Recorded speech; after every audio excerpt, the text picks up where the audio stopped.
I'm an unapologetic America First conservative. And I'll tell you this about our movement. It is bigger than one man. It is bigger than me.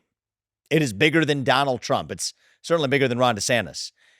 It's even bigger than the Republican Party. I mean, putting America first is really a nationalistic idea. It's a different kind of idea. But in America, nationalism means not rallying around one particular ethnicity or one particular type of cuisine or even particular king or religion for that matter. It means rallying around the set of ideals that set this nation into motion 250 years ago. And to put America first, we need to rediscover what America is. That is why I'm in this race. You know, talk about the case for my candidacy. That's actually a big part of what today's podcast is going to be about. I'm in deep conversation with Tim Pool for, a really long amount of time. I don't know how long this thing's going to end up being. But the question is, why am I running when the likes of Donald Trump, who set the America First movement into motion, are already in this race? Here's the answer. I'm in this race to take the America First agenda further than Donald Trump ever took it. Okay? How could that be? My view is we can go further if we're doing it based on moral authority, moral conviction, on first principles, rather than just grievance and vengeance. A professional politician, a career politician like Ron DeSantis simply isn't going to do that. He's not going to get that job done. But if we're doing this based on first principles, kind of like Reagan did in 1980, we can go even further than Trump did. That will take an outsider. But I think it takes an outsider who is on more than just a personal vendetta, going for more than just personal vengeance or grievance. And I say this as somebody who respects Donald Trump. I voted for him in 2020. He's a friend. I respect what he did for this country. But you only get to be an outsider once. I've got fresh legs under me. And today I'm going to go into depth, most importantly, about what it means to be an outsider like Trump or myself versus an entire class of professional career politicians. But even more importantly, why it takes a particularly fresh outsider who's operating based on moral conviction. And you know what? As part of that journey, get to the heart of what it even means to be an American. That's what I'm going to talk to my friend Tim Pool about. And I don't know if he's going to be a supporter of me or not. It doesn't matter. He's a smart guy who cares about the same issues that I do, about getting to the heart of reviving our national identity as a country. And you know what? If we figure that out, I don't care who wins this election. That's what this is all about. We're hanging out with Vivek Ramaswamy. How's it going, man? I appreciate that, man. You got that. You nailed that pronunciation. I tried. I respect that. Yeah, that's good. Well, we had you on TimCast IRL before. It was fun. And before I had you on the show, I was saying Vivek, and everybody says Vivek because it's just, I don't know, anglicized or whatever. But I would also say that's very fair because it is spelled Vivek. So that is a pretty phonetic pronunciation. But the way it's pronounced is Vivek. There we go. I think we set the record straight for everybody who's been following along. You. But you're running for president, huh? Yeah. It's been about all of 6 weeks now. It's been going pretty well. 6 weeks. Yeah, 5 weeks maybe, 6 weeks. I got 1,000,001 questions, but let's just jump into it. Republican? Why? What's going on? Yeah, Republican, and why Republican or why president or all of it? All of it. I mean, look, so politics is not my world. I'm not a politician. I was in the world of, we can talk about, I was in the world of business and biotech. Ended up transitioning from that to writing books about our culture. Still didn't think that partisan politics was where it was at for me. But my basic reason for being in this is I think we're in the middle of this national identity crisis. We're lost. I have a more extreme way of describing it, I suppose. But yeah, I mean, I'm just trying to keep it positive here. Right. But I think the truth of it is, we're, say it how you will, harshly, not harshly, we're lost. We're a people lost in the desert. We're both 37. Yeah. Okay. Yes, people. When's your birthday? August 9th. Oh, March 9th. Okay. Hey, got the 9 thing going. All right. Yeah. So I guess that makes it's like early in the morning. Gotta just think about this. Okay. So that makes us like 6 months apart or something like that. Yeah. 6 months. So 5 months. Look at that. Something like that. Wow. 6 months. So whatever. Ask people our generation, what does it mean to be American today? Like you walk to somebody. What does it mean to be American? For me, get a blank stare in response. What does it mean to be American? Oh to you? Man, it's a belief in power from the masses. To be an American represents the will of the people, the consent of the governed, belief in community, personal responsibility, individuality, meritocracy, freedoms, liberties. I would simplify it all the way down to the rights of the individual as it comes together to form the greater community. So I view being American as a variety of things. That's the simple ideological view. And then the more subjective view, I suppose, is a connection with our history, of course, belief in the vision of the founding fathers and the progress that has been made over the past several hundred years to do away with awful things like racism, attaining amazing things like civil rights. The being American is to strive for people. It's life, liberty, and the pursuit of happiness, as our founding fathers envisioned, and the pursuit of improving upon that system, doing away with the bad and building upon the good. Then you can get into the granular and say a core tenet of this country has always been individuality, meritocracy, personal responsibility. I'll leave it there. Otherwise, I'm going to go on for an hour. Well, I mean, we could go on for days about it, but so just pick up off two strands of what you said there. Okay, American identity is a complicated thing. One of the things that you said in the first part of that answer is the individual, but tying it in to a whole that's greater than some of its parts. That's the biggest thing for me. And that's the conflict. It's not a conflict, but that's the tension at the heart of the American identity that causes us to struggle with this, because there's part of each of us that wants to be the individualist, the rugged individual pursuing our version of the American dream, best manifest through free market capitalism. And you know what? Republicans and conservatives like to lean into that. Like, that's the part, the rugged individual. That's me. And I've lived that dream. I mean, that's important to me. It's important to you. It's a big part of what it means to be American. But we don't admit often what the other side embraces. They reject the rugged individual and say there's this collectivist identity, and what it means to be American is a member of this collective. And I think the unique thing about what it means to be American is it's both of those things at once: individualism and unity, right? The American dream, capitalism, and being part of a self-governing constitutional republic. Yep. Both of those are what it means to be American, and they run roughshod over each other from time to time. But anyway, I'm on this quest to rediscover American identity. That's a part of it. Then you've got the part relating to excellence and meritocracy and the set of ideals that set the nation into motion. That's deeply important to me. That's where I think the real divide is. I don't think the divide, like with Democrats and Republicans, is collectivists versus individualists. A lot of people frame it that way, and I don't see it that way. They view leftists and Democrats as the collective, and conservatives and libertarians. It's reductionist. That's not really where it's at. Yeah. I don't know if it's reductionist. I think it misses the point. Conservatives obviously band together. They're doing a big boycott of Anheuser-Busch right now. They're all, Kid Rock's firing a gun at Bud Light because he knows that among his community, this resonates. It means something to him. It means something to you. That is something part of the greater. The people on the right absolutely believe in the American government, the Constitution, and all that stuff. And then there's this view of the culture war, the cold civil war, whatever you want to call it, as if it's these two things. But I don't see it that way at all. I don't see any ideological drive among the left. And the funny thing is, many of these commentators and these leftists will argue that I'm biased and I'm right-wing and all that, and I absolutely disagree.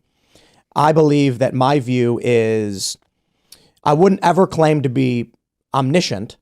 I would just say moderately objective. But what I mean by that is, I'm not a conservative. Yeah. I've never been a conservative. I have many liberal-leaning views, and I believe many things the left would completely agree with, but they would still attack me anyway, because the left is not ideologically driven.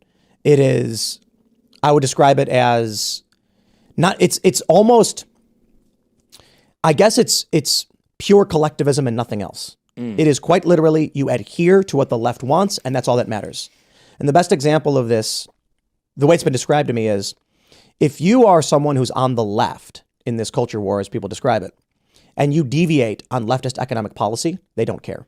If you're on the left and you say, actually, I don't necessarily believe in universal health care. I think maybe we should have, strong insurance, but like reform, they're going to say, okay. Fine. Yeah. But if you say, I have questions about the transgender stuff, they're going to say, you're a far right, you're a white supremacist, get out. So what's driving them doesn't seem to be necessarily anything other than falling in line with their version of the status quo of what their group deems at the time. And the important factor there is that it changes all the time. So the question is whether you describe that, and both can be true, like cynically as a top-down collectivist and or command and control project that demands a form of conformity. And I think there's an element of that.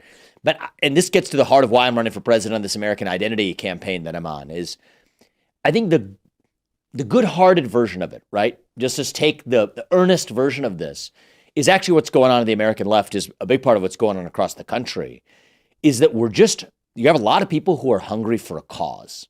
Oh, yeah. People who are lost in the desert, like I said, hungry for purpose and meaning and identity, the things that human beings have always been hungry for, by the way.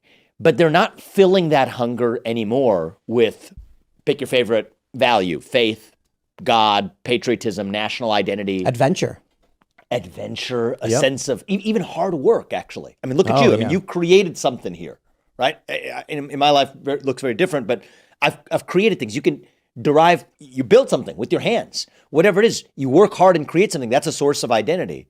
Your family, for many people, is a source of identity. The two parents that brought me into this world. When those things disappear, you have this black hole of a vacuum. And that's why, healthcare policy or whatever doesn't fill the vacuum of purpose. But believing in a quasi-religious structure, which is what the trans movement is all about, or the woke movement, or the climate movement, or the COVID movement, that is actually the reason that becomes the third rail for kicking you out of the tribe, is that that's touching a place in your heart that you were long missing.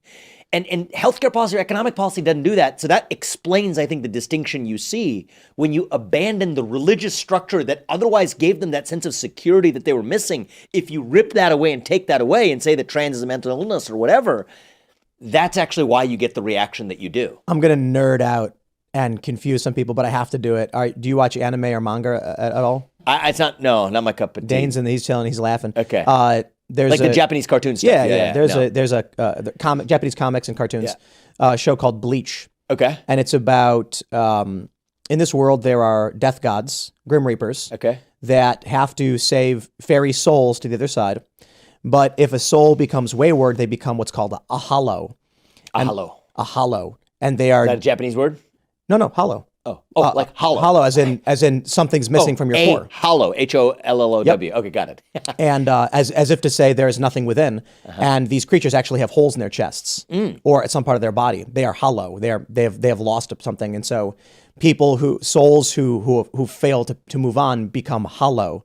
And as you describe this, and as I've viewed it before, I'm like, it really does feel like many of these people are hollow within. And that's a dangerous vulnerability, right? Because that's a vacuum. That means that's an open space for someone else or something else to prey upon. Exactly. And when you use the word hollow, the whole, you're familiar with maybe a quote from, I'll geek out in a different direction, but Blaise Pascal. He's a famous mathematician, scientist, French guy. He had a famous quote, all-time quote, which wasn't related to his main disciplines of math or science. It was related to God, where he said, you have a hole the size of God in your heart, and God doesn't fill it. Something else will instead. Yeah. And it's, again, this notion of the hollow. And I just think that's what's going on in the country. And I'll go one step further with the American left right now. I was thinking about this last night when I got a text from a good friend of mine, former colleague and longtime, even college New York classmate. We overlapped in college. And I get a text from him last night, and he was pissed about all the things I've been saying about the trans movement recently. I may say, if I may say this myself, I don't think any of it's offensive. I believe that every human being deserves dignity, and I think that strand has been true through everything I've said. But among other things, my vehemence, and I'm vehement on this, that gender dysphoria and the modern trans movement represents a manifestation of a mental illness. Anyway, this was something that really ticked him off, and I got like Niagara Falls of text messages around 11 p.m. last night, right? And we just flew in here this morning, and I didn't want to keep going on this long text chain with him, but he was clearly bothered. He's a friend, so here we were going back and forth. There's even something further to this sense of being lost, right? And I see this in him too. It's not just that you're hungry for purpose, but you refuse to admit that you believe in God, or that you pledge allegiance to the flag, or that your family structure is actually an important part of your identity, or that hard work. It's not just that. There's something even more going on, because temporarily you can fill that void with a hunt for civil rights, right? A hunt for human rights. That's a big part of what occupied this movement, even since the 60s, since the 70s, is to say that, okay, even if I don't believe in those things, I can fight for secular justice, okay, rights and equality. Here's the real problem that's going on in the year 2022 or 2023 or 2015, is that then they lost that too. Why did they lose that? Because we got to their promised land. Yep. So it's sort of a weird thing, right? In the racial wokeism or the gender culture war, now we live in a country where you can marry who you want, if you want, how you want, when you want. And it is precisely then that we reach this culture of vehemence with gender identity itself being the new obsession. It's because when you run out of human rights and civil rights to stand for, you have to find new ones instead, because you don't have God, you don't have country. Right. So then you took my civil rights struggle away too. Now I'm going to make one to take its place. That's the trans movement in a nutshell. One of the ways I've described it is an autoimmune disorder of the country. The people who are fighting against racism, what was effectively like the white blood cells purging a negative, a bad thing from this country. So you go back several decades, we have a racism problem, we have blockbusting, we have redlining, we have outright practices that must be stopped. And so people rise up to the challenge and they stop it. Well, now it's codified. Now it's illegal. So what do these white blood cells do? They start attacking healthy structures within the system, causing damage as if it was similar to an autoimmune disorder. I actually use this analogy in my last book. Did you read Nation of Victims by chance, or did you read either of my books? No, I didn't. Okay. So I wrote this book, Woke Inc., a couple years ago. That was about sort of the marriage of wokeness and capitalist structure and what each side got out of the trade. But that book was mostly about like the woke capitalism side of it, but I never gotten that book into the underlying cultural phenomenon of what's actually going on. So take the corporations out of it. I wrote the second book called Nation of Victims, talks about the spread of victimhood culture in the United States. But the opening chapter actually, it was written in the late stages of the end of the COVID craze in this country. So I drew this analogy where it's like the equivalent, when you think about whatever it is, to take alleged racism in the United States, right? There was a point in time, certainly 1870, Reconstruction in this country, where there was a justified, comprehensive societal response we needed to mount against actual systemic racism that we fought a civil war in this country, among other things, to overcome. That moment has long passed. And so what you see right now is the activation of an overactive hyperimmune response that's trying to clear a virus that's already well below the limit of detection. Am I saying there's none of it left? No, but it's in the bloodstream, but it's like, you're not going to detect it. Yep. You may as well watch it wither away to irrelevance. But if you mount a comprehensive immune response after the virus itself is gone, actually, I don't know if people know this, that's actually how people die in the hospital of COVID. You get acute respiratory distress syndrome. Right. Long after the virus is gone, your immune system is still attacking your bodily organs. That's how you actually die. And I think that's the equivalent of what's going on in the so-called woke movement in this country is once the thing disappears, you don't even have a virus left to attack. You're just attacking and killing the host itself. That host is our country. Exactly it. And so how do we fix that? Right? That is the question for the House. That is why I'm running for president. I think I'm the best. I mean, look, I wouldn't be doing this if I thought that somebody else was able to actually take on this challenge of our time. And for a different number of reasons, we got some time on our hands so we can go through it. But I don't think that the rest of the conservative movement, there's different flavors of it, are quite up to that task in this moment. That is the work ahead of us. Can we do it? I'm raising my hand and giving it a try. I agree. I see Donald Trump as a very strong figure who wants revenge. He didn't get a chance to do what he wanted to do with his first term. He was hobbled. He was how would you describe it? Framed as being a Russian spy and traitor to this country. It's insane. Unbelievable. Yep. But Trump doesn't know everything you just said. I think, we're younger. He's older. I think he's literally twice as old as we are, a little bit more. A little bit more, I think, yeah. And we here are seeing our own generation and younger embracing these things or resisting these things. And Donald Trump's perspective is very much in the boomer generation. Totally. So all I can really say is, without speculating, opining on the results of a GOP primary, I look forward to you saying everything you just said to these other people on stage and to the American people, because it needs to be brought up in the conversation as we're moving forward in terms of who becomes president. Yeah, and the case I'm making to people right now is forget about who you're voting for. Nobody's voting this year. Put that to next year. But this year's about answering the what and the why. right? What do we stand for? Why do we stand for it? Not because I need the money, but I mean, we all need the money too. But I mean, I'll put an 8-figure check into this campaign just to kick it off. But I want it to be grassroots driven movement to at least force that to the center of the debate stage. So, Vivek2024.com, literally, people just type it in and go there, give $1 or $5, even if they might be voting for Trump or somebody else, who are still interested in seeing these questions asked and answered and addressed. Now, our whole play is whoever leads that way, the case I'll make next year is pick the person who led the way in defining the agenda, but we'll get to that next year. But this year it's about defining that agenda. But, back to the essence of this question is, I think that our work is harder than just playing whack-a-mole with that lost left-wing excess. So we have a bunch of lost people on the other side. They're many of them literally mentally ill. I mean, I think much of the trans movement is just the manifestation of a deeper mental illness that's part and parcel of being lost and hungry for this cause. And we can bat them down, but that's not going to do anything. I want to clarify that too. My view, and I think what you're saying is, trans is ancillary to the existing mental illness that these people are suffering from. Oh, that's just like a small symptom. Exactly. Right. I mean, that's just, and we're playing whack-a-mole. Today, the whack-a-mole is trans, but the climate cult, the religiosity of self-flogging, wearing the hair shirt of climate change and the way you're supposed to apologize for your modern way of life, the belief in seeing that we have different shades of melanin and are supposed to presuppose some invisible societal relationship that precedes us and will post-date us because of the race or the color of our skin. These are all just symptoms of a deeper mental illness caused by two things. Okay, you ever go whitewater rafting or? Yeah, I have actually. Okay, so like whitewater rafting, right? You get a class 5 rapid. How do you do it? Yeah, you don't. If you have two streams that hit each other, okay, two currents, you get a current that's not twice as powerful. It's 10 times as powerful. Yep. Two of the currents right now is, on one hand, you have the hollow problem, as you put it, the void, the black hole, no faith, patriotism, hard work, family, all that gone. So you got a hunger for purpose, you have a hollow.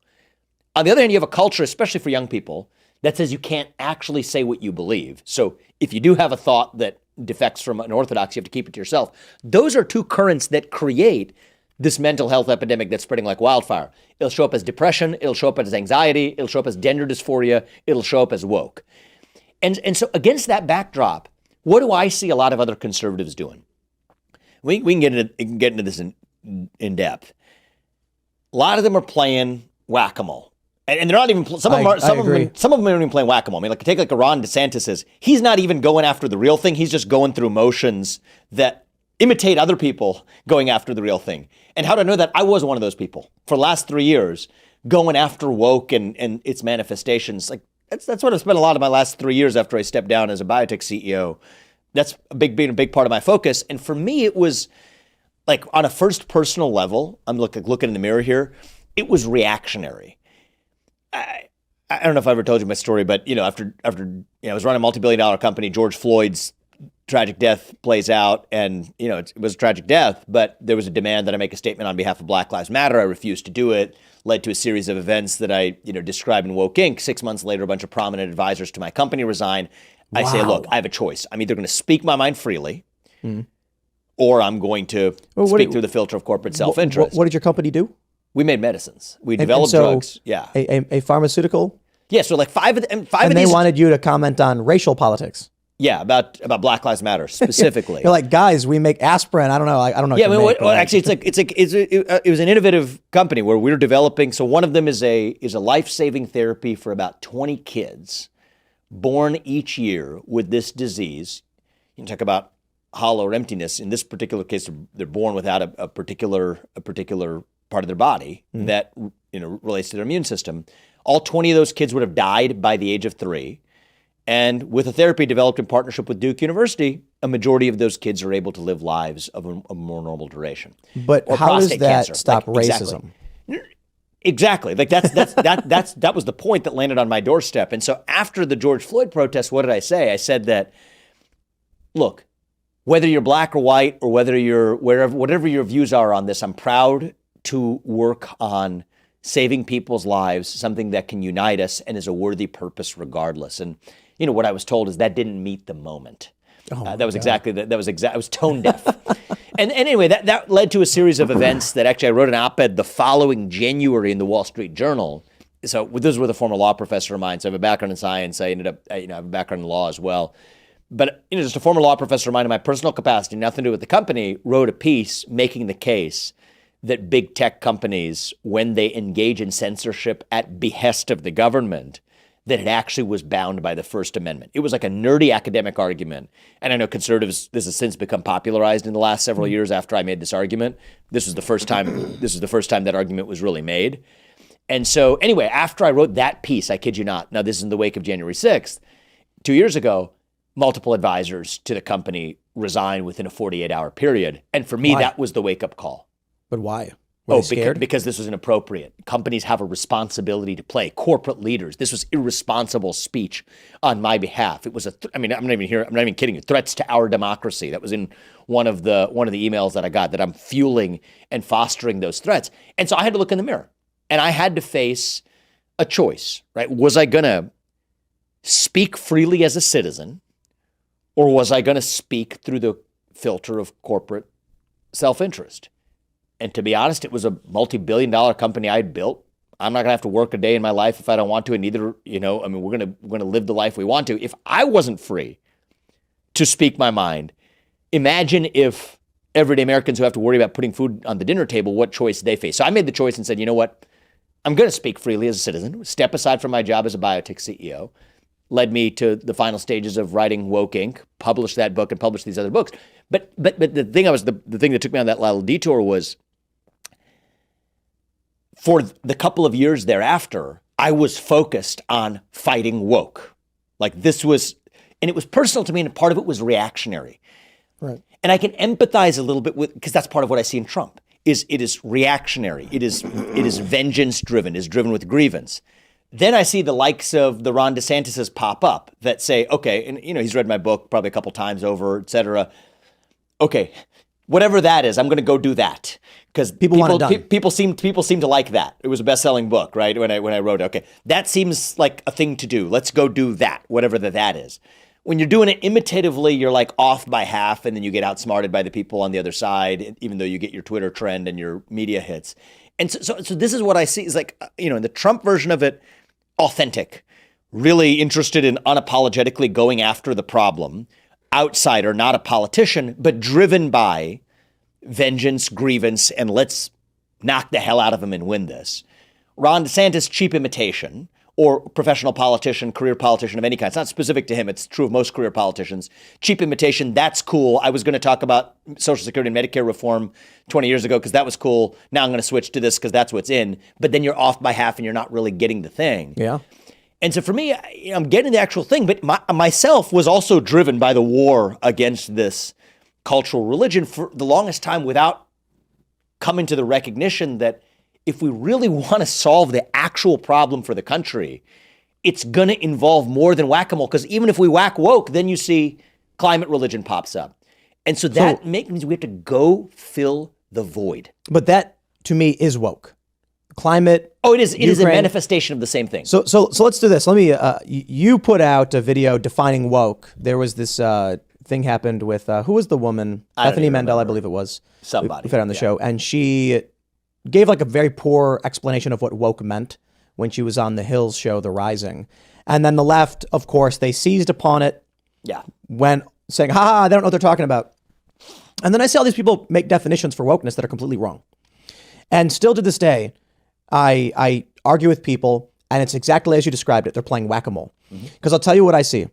Someone comes to me, and we'll be on the show. We'll be on TimCast IRL, and they'll say, "Look, woke is it's this critical race theory stuff." And I'm like, "Whoa! You're missing gender ideology when you say that." And they say, "Well, these people are racist." It's like everybody is looking at one element of that is within the woke sphere, and then saying that's what woke is. But then I heard your definition. I will tell you. My view of what woke is, and it's very, very simple. It is the modern left liberal culture formed by social media algorithms. To elaborate, it is characterized by cult-like adherence to their social orthodoxy. That's it. So if I want to dive deeper and explain what these things are, The reason why it's whack-a-mole, the reason why there doesn't seem to be any kind of actual core element to what they believe is, well, there is no faith structure. There's no moral structure. It is quite literally, right now, if I make a video on Instagram, what will get the most clicks? Mm-hmm. Dylan Mulvaney, very big in the news, especially because of the Bud Light thing, getting more and more famous by the minute, but controversially famous. If you look at Dylan Mulvaney's TikTok history, what do you see? The earliest videos were about animals. Then it was about some Broadway stories. Then it was I'm gay and with animals. Then it was nature hikes. These things weren't working. Dylan Mulvaney comes out as non-binary, hundreds of thousands of views. Right. Dylan Mulvaney one-ups this into trans, 1 million views. Dylan Mulvaney then hit the nail on the head with the hammer in the algorithm. Day 1 of being a girl, day 2 of being a girl, to guarantee that people had a reason to see the next degree being one-upped every day. It is masterfully done. Totally. Whether so intentionally or not. let me make an observation about that. Okay, because this is we're also having this discussion on the back of a couple of weeks where there's been a lot of discussion about the role of AI and the dangers of AI in our culture. Okay. Oh boy. AI, you want to know one of the dangers of AI you can just see right here today doesn't have to do with robots with laser eyes. Maybe we'll deal with that in the future. This is actually AI. Dylan Mulvaney is a creature of AI. That is the robot with laser eyes. Yes. Because Skynet. It's that we think that Twitter or TikTok or whatever is imitating life. This is life imitating TikTok in the real world because this was trained by the algorithm. That is the robot. Yes. It is the robot. So what's going on? We said we have the hollow, the black hole, the void. Something's going to prey on that void. We have some sense that it might be a human being. Well, some human beings do. Some activists might. We have some sense that it might be Larry Fink or whatever, the financial types that have actually financial objectives from being able to prey on those insecurities to achieve their own ends. AI itself is in part built on algorithmically preying upon that vacuum. I mean, Mark Zuckerberg's, so I was at Harvard a year behind Mark when he was a sophomore year. It was my freshman year. That's when he founded Facebook. As you may remember, the predecessor to Facebook was Hot or Not, right? Right. Which is like, you pick, different pictures from the Harvard directory, you send them to people via email, and you just like, based on how rapidly you click, that was actually part of the computer algorithm to be able to see what it would tell you about the underlying people, about the person who was making the choice. And the whole game was, I can use the speed with which you click on something to know more about you and your soul than you know about yourself. You know that Facebook knows when you poop, right?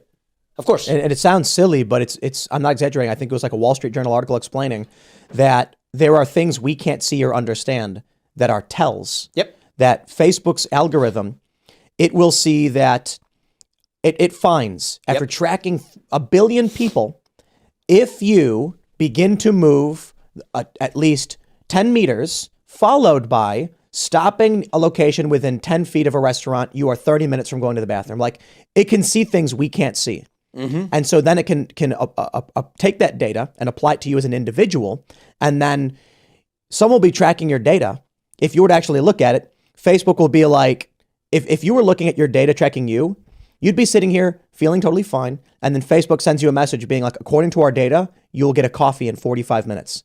And you're like, I don't want a coffee. That's weird. 45 minutes go by and you go, I really do want a coffee. Of course, yeah. It knew before you knew. Totally. So this is it. But so there's two components to this. I just want to be really clear in parsing this, right? One is its ability to know something about you. And I think that that's slightly different than the thing we're talking about with the Dylan Mulvaney problem, where it's having a discursive impact on changing you. So this is the equivalent of, okay, Facebook discovers that you were going to want that coffee, but whether or not Facebook existed around that time, you were going to want that coffee. Yep. The Dylan Mulvaney thing is different. Dylan Mulvaney was not going to become a trans, I have to get this straight every time. I guess you would call her a trans woman. Woman. Yeah. Okay. Yeah. I mean, it's just, takes a second. Yeah. So trans woman would be the distinction, right? Somebody who's acting like a man. A male who wants to be a woman. Yeah, so it's a trans woman, right. So Dylan Mulvaney would not be a trans woman were it not for those TikTok algorithms. Because it's not like getting the coffee. This was causally a change. And that's, I think, a distinction. So Matt Walsh has a couple viral videos from the speech that he gave in, I think it was New Mexico. and a trans woman, a biological male who wants to be a woman or identifies as such, asks him questions. He responds with, how do you know you're a woman? How did you find out you are a woman or you believe you are? And this trans woman said, I was listening to a podcast from another trans woman describing their experience. And I said, that's my experience too. And it was fascinating. Matt Walsh then says, but that's not a woman, it's a trans person. You're not hearing a woman's experience. Simply put, if this individual never heard that show, was never fed that show, the show was placed in front of them, they would not think they were a woman. That's right. It was given to them by the machine. So the example I give to people, and I have this it's funny that all of this is happening right now. The way I explained it 5 years ago, people think AI meant Skynet, meant robots, Terminators. And I was like, what makes you think the AI wants to kill you? No, I'll tell you what's going to happen. It's going to be 50 years from now. Everyone is going to be walking around and their clothing will be giant costumes of corn cob. Everyone will be dressed in giant corn cob outfits. They will have corn cob hats. Yeah, the pens will look like corn. And they will go to the restaurant and they'll order some variation of corn, and I'll tell you why. To them, it'll all be normal cultural development. But the AI sees that humans put a ton of production into corn, so humans must like corn, so feed them more corn content because humans like corn. After 20 years of this, everyone will only just see corn because the AI has been feeding them nothing but corn content. Now, of course, as it turns out, several years on, it wasn't corn, in fact. It was hollow leftist ideologies misapplied to modern. I see where you're going with that. That's exactly the essence of what's going on. So I don't think it's the total explanation. I think there are financial forces. I think there are other cynical forces, some that are authentic ideologues. But it goes back to that deeper theme. All of us have some version of that vacuum in us. Like, we're human beings. But we're able to fill that vacuum to a place where it's you're going to use the immunology analogy, where you're able to immunize yourself against that external virus. Let's put it that way. The problem, what happens right now, is when you're that empty, be it the combination of financial forces, ideological forces, or even algorithmic forces, that leaves you more vulnerable to exploitation. That's the Dylan Mulvaney problem in the country. Again, the question is, what do we do about it, right? I don't think the problem is it's symptomatic therapy at best to go after the AI, to go after the algorithm. Now, I'd say I don't know where you are on this.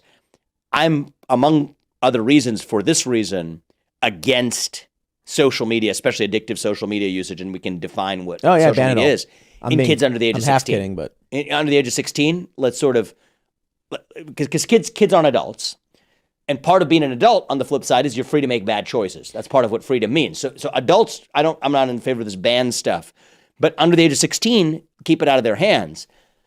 But the deeper question is, even for adults, the right answer isn't to go after the thing that exploits it, because if it's AI today, it'll be somebody else with the financial incentive tomorrow. It's to fill the void with something more meaningful.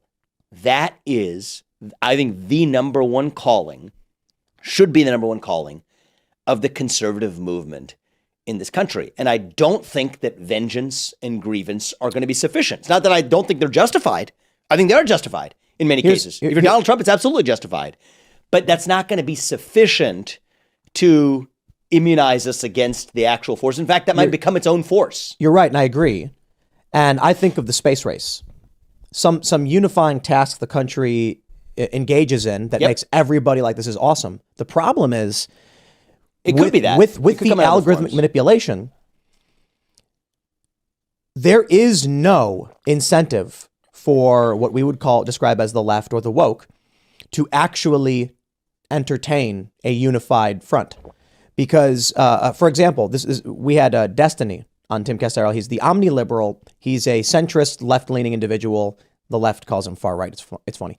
But he pointed this out. He said... Who's this guy? Sorry, I don't know this. Destiny. Okay. He's one of the most prominent leftist streamers. Okay. But he's actually a moderate guy. He would talk to you and have an honest conversation. He'd probably just, on the facts, he'd disagree with you. I like that, actually. Yeah. Yeah. And so I think he's a good dude. I think people on the right obviously roll their eyes at him and stuff, but at least he's willing to talk.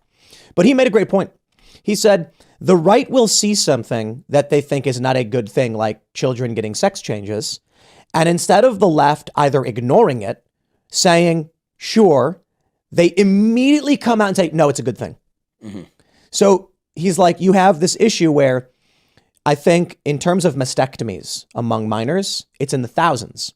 A couple thousand young Prepubescent girls get pubescent, I think, because they're developing. In the past 4 or 5 years, I think the number may be around 2,000 have gotten double mastectomies. And he was like, not a whole lot of people, right? Still a problem. Why did the left decide to come out and say it's a good thing and we should encourage it, instead of just being like, let the right complain about this thing that's not an issue to us? Mm-hmm. Instead, they've mounted this whole national campaign around defending sex changes for children, which is just insane. Well, I think much of the right would not have been complaining about it were it not for the epidemic explosion of these genital mutilation but this is surgeries across the country. Right, and so this is the issue. When it comes to puberty blockers, I think it's like 14,000. When it comes to cross-sex hormones, it's actually much greater, around 40 or 50,000. And then when it comes to outright surgeries, it's in the low thousands, maybe between 1,500 and 2,000. In the low thousands? Yes. Okay. So cumulatively, we're talking about like 70,000, high tens of thousands per year. No. All in the past 4 or 5 years. Yeah. So, right. Tens of, like a 10,000 high tens or of so. thousands, yeah. No. Tens of thousands per year. No. About 10,000 per year. About 10,000 per year? Right. In total. Yeah. So over the past 5 years, we're looking at maybe 70,000 who have been on drugs or surgeries. Right. And so with 330 million people, it's not a large percentage, but still a problem, still something that should be called out and say, hey, we shouldn't allow this to expand. We want to stop the fire before it spreads. But instead of the left simply being like, sure, I guess. Yeah. They could have come out and been like, do you really believe that's big of a problem? Fine, whatever. We'll ban it. I mean, I think you're wasting your time. Instead, they came out full force and said, you're wrong and we should have more of it. Mm-hmm. And so this is the issue. If the right came out, I mean, let's just put it this way. Conservatives came out and said, children shouldn't have sex changes. And instead of just going, okay, they went, no, they should. Yeah. So if we were to come out, when Elon Musk is building Starship, I am so inspired by this. I think Elon's fantastic. I love the space program stuff. Donald Trump's talking about Artemis, going to Mars. Yep. They insult it. And they say these things that make no sense. When Elon Musk launched the car into space, they say a billionaire just wasted billions of dollars sending all this money into space. How stupid. We could feed the hungry. And then what did we hear from the right?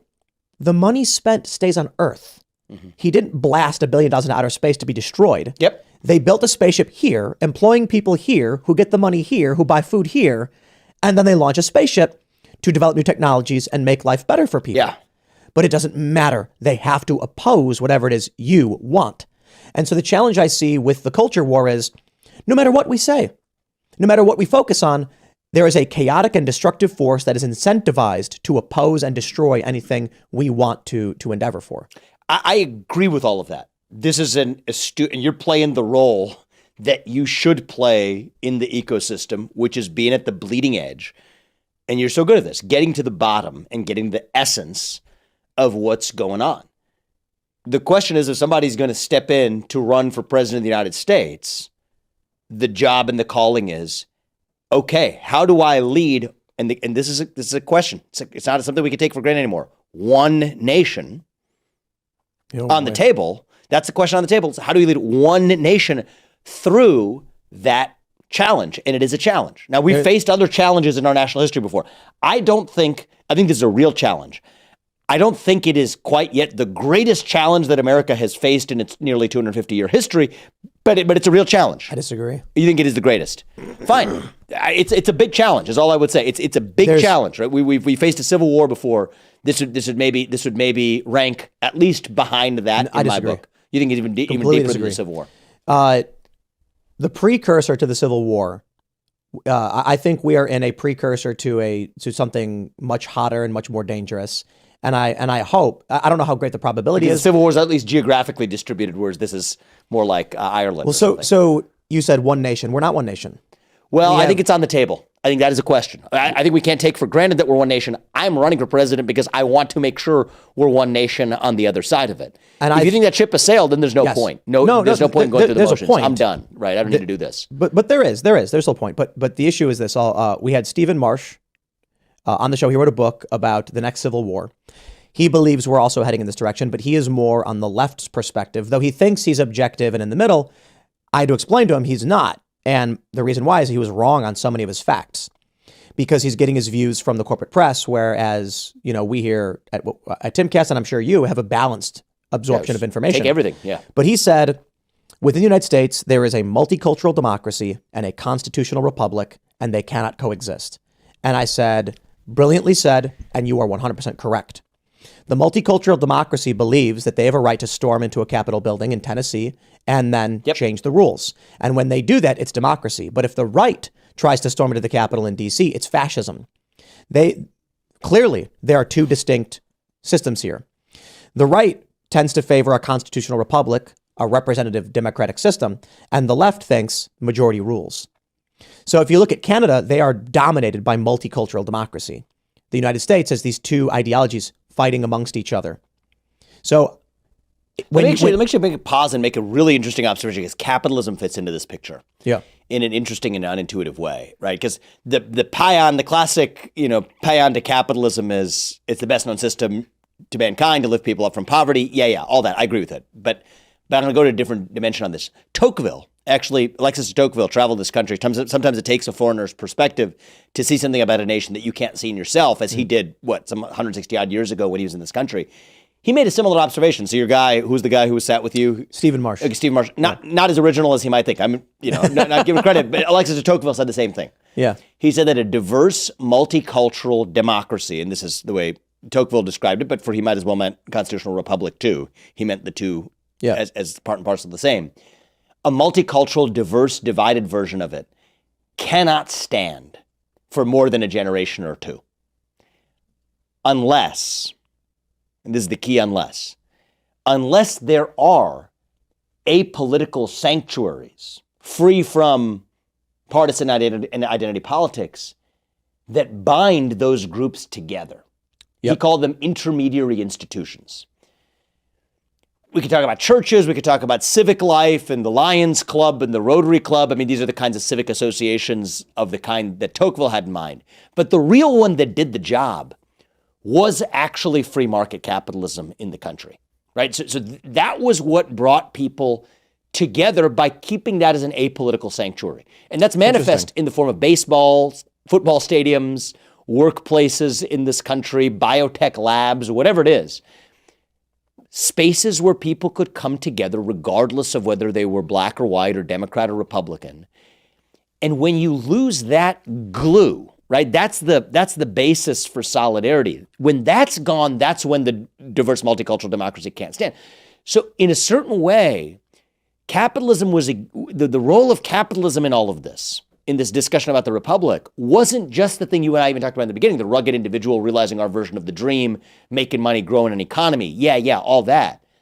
But it's also part of the glue, the apolitical, including even identitarian apolitical space that binds us together. And that's when those spheres themselves became infected with the throes and travails of identity and partisan politics, that's when we go back to that breaking point. And that's why I've been so focused on these issues. ESG right. And everything else.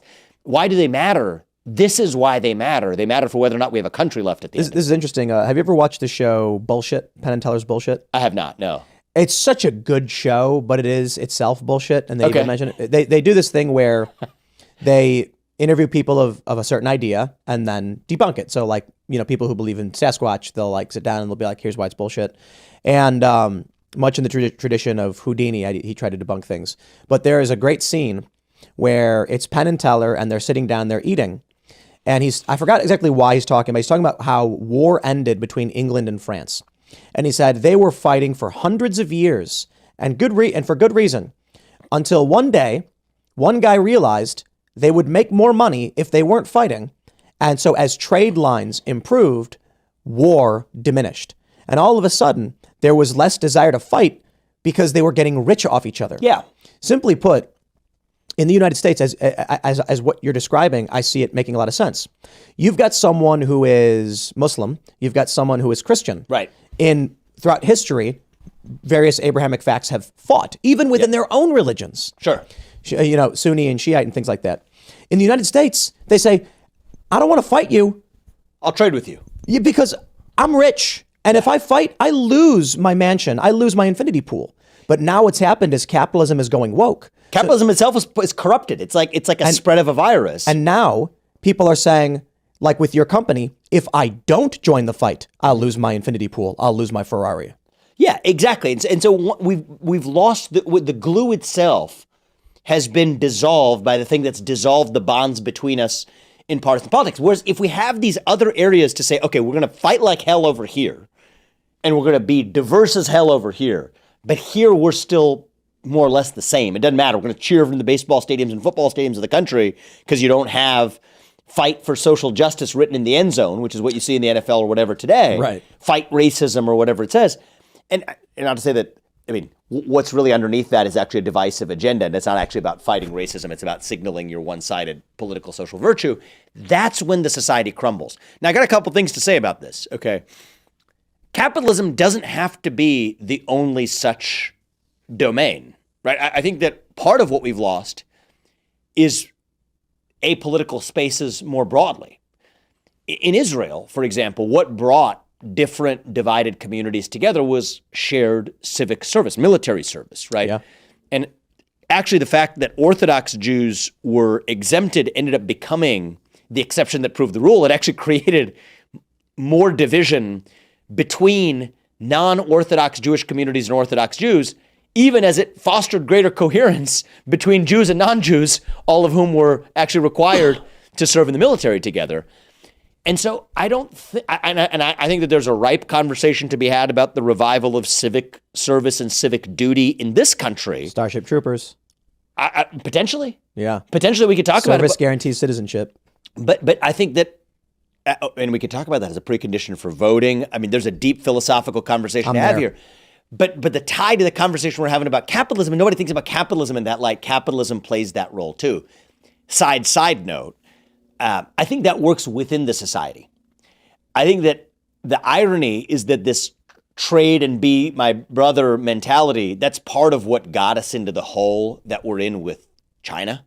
Because China duped us into actually saying that, hey, we'll have solidarity through trade, when in fact they use like mercantilism on the other side. So I actually, as I wanted, just as a interest of clarifying my position on this, as much as I believe that that's true within a diverse body politic, and that capitalism, among other things, other apolitical civic spaces, even civic duty and civic service playing the role of glue, I think that we got duped into the siren song of thinking that applied to international relations, when in fact, in certain cases, particularly in China's case, it didn't. We could spend 2 hours on that. We can if you want. But that's a separate topic. But coming back to part of putting the pieces back together in this country, and I do think that domestic fortitude, cultural fortitude, is a precondition for both economic growth and achieving our geopolitical objectives. So that's why people are like, oh, how can you be a serious candidate if you're only focused on these cultural war issues? Answer is I'm not, actually. Yeah. I think that's just cultural fortitude is the foundation for reviving our economy and reviving our standing on the global stage. But why am I so focused on that? I think that it's achievable. And I think if we're able to recreate some of those apolitical spaces to create civic cohesion and solidarity, fill that hunger for purpose and meaning, relieve the constraints that teach people you can't talk openly. Actually, one of the things that binds us together is indeed our ability to talk openly. Those are the beginning and building blocks of reviving a common sense of cause, purpose, meaning, and a cultural core in this country that, again, I'll come back to. Forget the Democrats, because they're not doing it, but even in the Republican Party, no one's really rising to that occasion. You're talking to frame this in the America First terms. I'm all in. I'm like all in, unapologetic America First conservative. You don't call yourself conservative, I do. I call myself a conservative. But to put America first, we have to rediscover what America is.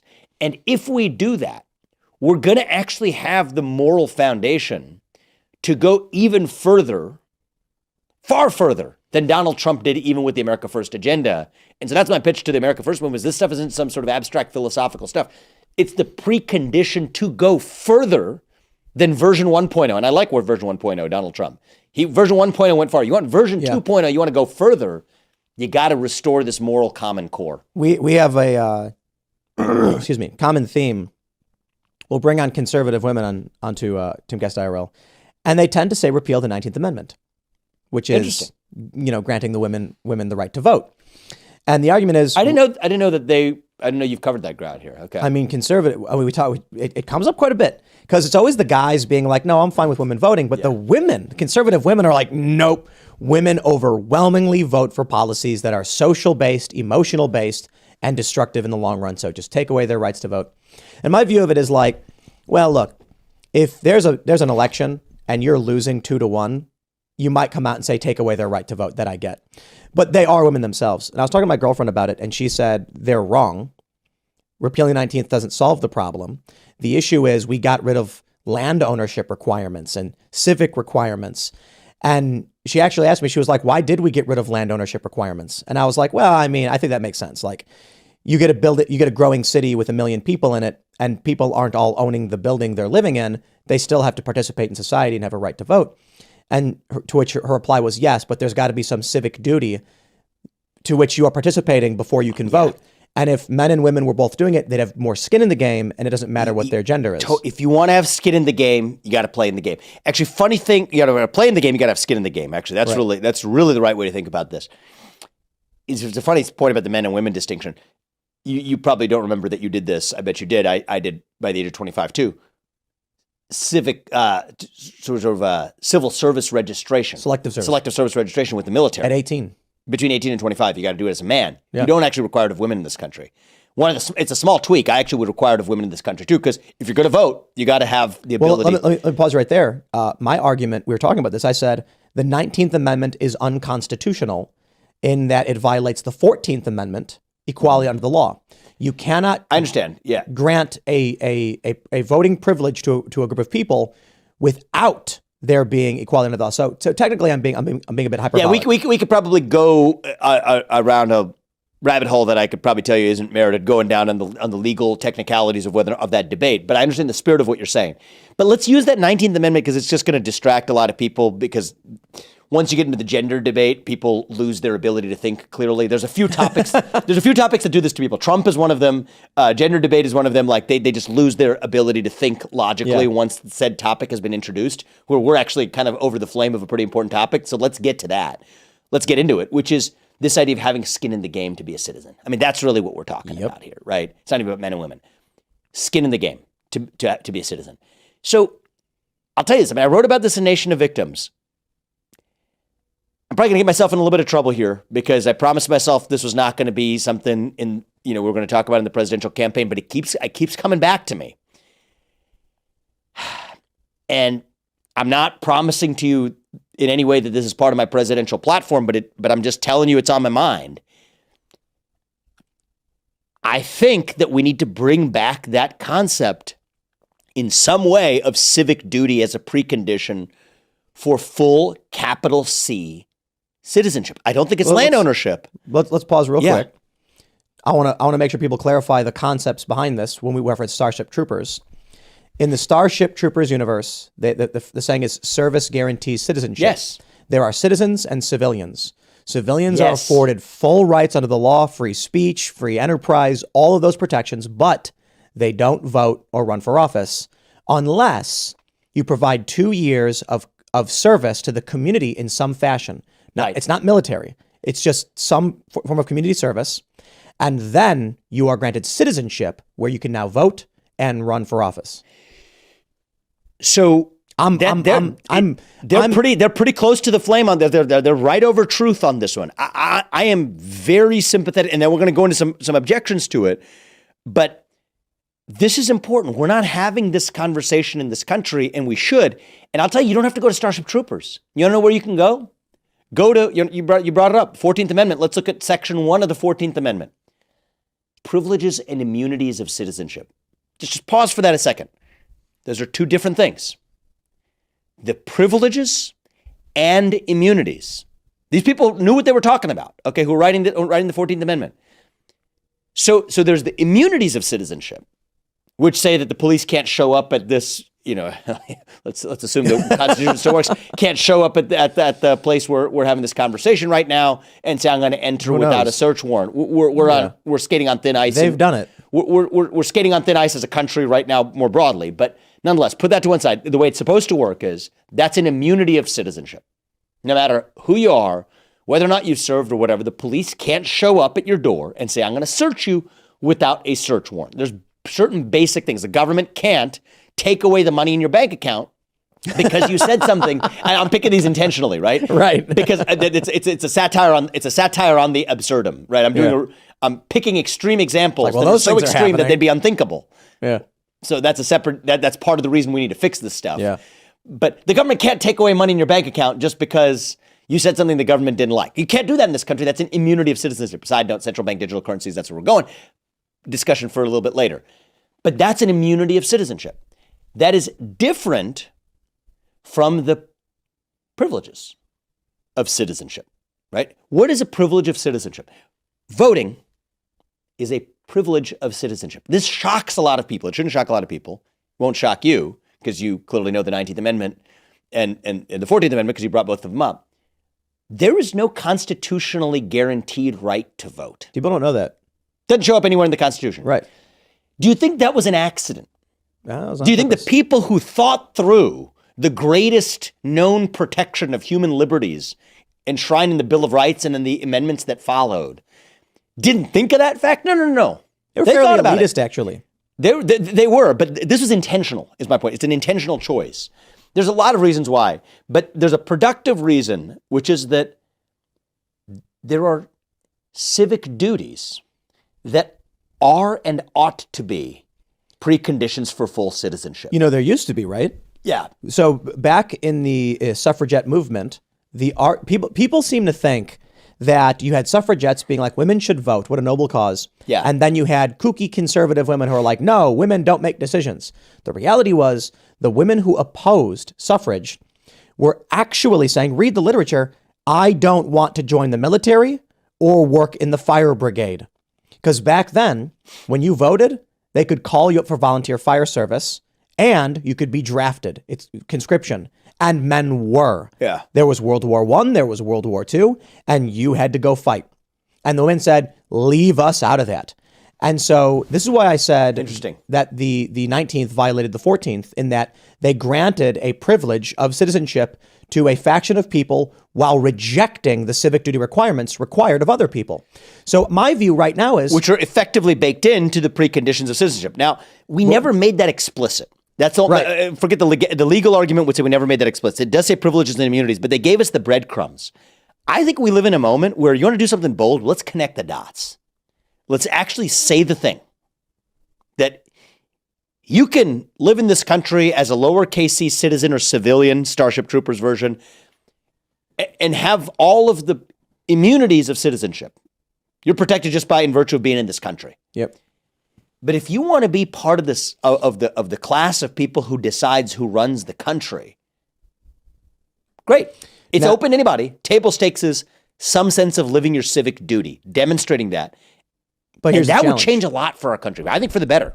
Well, I think for the better. I've heard the merits of this. We've argued it, and the counter argument I've got is the woke people. Yes. I was going to go there. They would be the ones who would sign up first thing and take control and then block you out. And anytime you have an administrative apparatus and a bureaucratic apparatus, it lends itself to capture. We've seen that movie time and again, which is, I got to admit, Tim, we're having a philosophical conversation. The idea shows up as a thought experiment in my second book as well.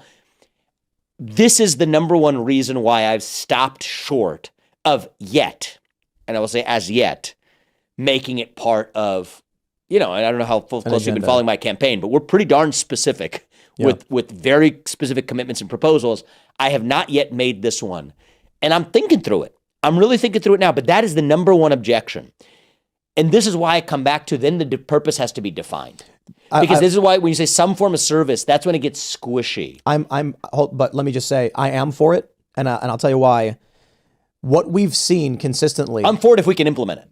Is where I'm at. Yes, and the reason I think we can. Yeah. No, I don't know. Yeah. I'm saying I agree. I'm for the idea. The reason why I'm not concerned about woke capture of the institution is that the woke require ignorant masses. Mm-hmm. The problem with it's that who had that famous quote? The problem with the ignorant is that they're so confident, and the more apt are unsure of themselves. Oh, I didn't know that, but I like that. Yeah, it's yeah. I mean, I'm butchering the quote, but it's something to that effect.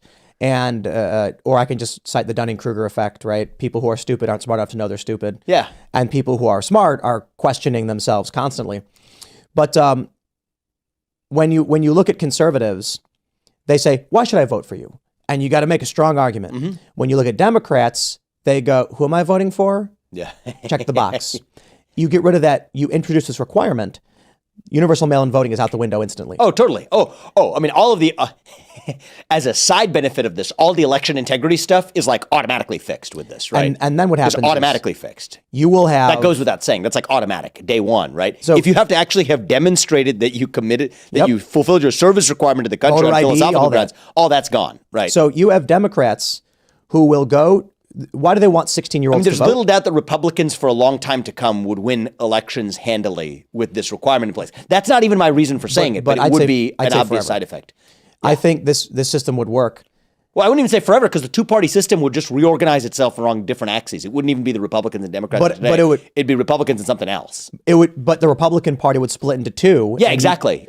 And that could be productive evolution for the country. Yes. Yeah. So the issue is when Democrats say they want 16-year-olds to vote. Why? It's because they're ignorant and they want an ignorant captured voter base who will just check a box. You introduce a civic requirement, the Democrats are going to knock on a door and be like, did you vote? And they're going to be like, I ain't joining the service. And that vote is gone. Totally. And the civic requirements should also, I think, include some basic understanding of the Constitution, basic understanding. So part of the civic service includes Passing a test. Civic education. Absolutely. So you have a body of citizens. This can be uniting for the country, by the way, because you know what? A lot of kids who are the kids of a multi-billionaire sitting in some Upper East Side Manhattan apartment won't want to do it. Yep. But some kids sitting next to where I am in Central Ohio, or where you are here in Maryland or whatever, down the street, will absolutely do it. And I think that what does that do, Tim? And I haven't heard other people talk about this aspect of it, but I think this is important too, is it actually separates money from respect. And I think one of the things that's interesting about American culture, it's a trade-off that I'll take, but I'll still admit it's a trade-off, is that compared to, like, let's just say the British aristocracy of even the prior century, and there's vestiges of it today, even in Europe today, the amount of respect you're accorded in society isn't exactly or even close to the same thing as the amount of money you have, because it's hereditary. And so part of the American bargain is to say that we get rid of that hereditary stuff. And we say, I don't care who your parents were, but the side effect of that is, okay, the amount of respect you get in the society, there's one axis that matters in this country. It's the number of green pieces in your bank account, because that's the only hierarchical order. It shouldn't be. But I'm saying, like, for much of our last 50 years. It's changed. It is now the amount of followers on your Twitter Followers on account. Twitter account. Fine. But some sort of false idol, I think. What I think, back to the point that I'm making here, though, is respective of followers or green pieces of paper in your bank account, here we add a different axis, is you can be a capital C citizen, part of the special club of people who get to determine who runs the country, and it's open to everybody. But you can be a member of it where the kid of a billionaire isn't. And I think that can have an civic equalizing effect in our country that could be really powerful. I'm for it for the most part. I'm willing to entertain arguments and Yeah, I always want to make sure we have we really thought this through? Yeah, of course. But let me tell you what I really hate in this society. I had an issue at trying to keep it relatively vague. I was out for a night of entertainment with some friends, as you typically would, like, let's just say movie theater, bowling alley, etc. Okay. And I had an issue with security, and they told me to go screw myself. And I thought to myself, if I want any action, it's too interesting to just skim over. Okay, double click on issue with security, just so I can. All right, I'll tell the full story. Yeah. I was playing poker at a casino. Okay. And I beat a guy bad. We'll put it simply. And it wasn't like I had a good hand or anything. I actually had a terrible hand, but I knew he was bluffing me. I knew he was lying. So he pushes $300, everything he's got, into the table and gives me a look like I got it. And then I said, no, you don't. Call this bet. He flips over nothing. I took all his money, and I had ace high, not even a pair. That's it. Yep. He loses it. He storms back he leaves, comes back half an hour later with cash, buys back into the table, and then for the next 10 minutes just keeps cussing at me and swearing at me. And I'm like, okay, dude, this is inappropriate. And when I asked security to take action, they told me to leave. They say, why don't you leave?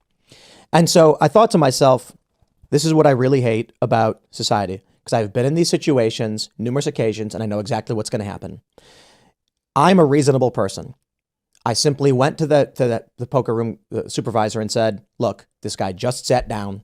He just joined the table. He is bothering us. Yep. He's bothering me. Can you ask him to play at a different table? I didn't say ban the guy. I didn't say adjudicate who is true and correct. I simply said, we are currently in a feud. Please separate us. He said, no, you leave.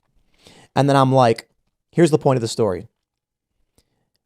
If I tweet to 1.6 million followers, they will call me up crying, saying, please, please stop.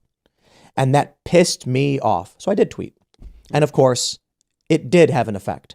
Why is it that I, as a reasonable person who simply said, hey, look, there's a feud here. Can you separate us? Can you make this guy, he just sat down, played a different table? They said, no, I'll do nothing for you.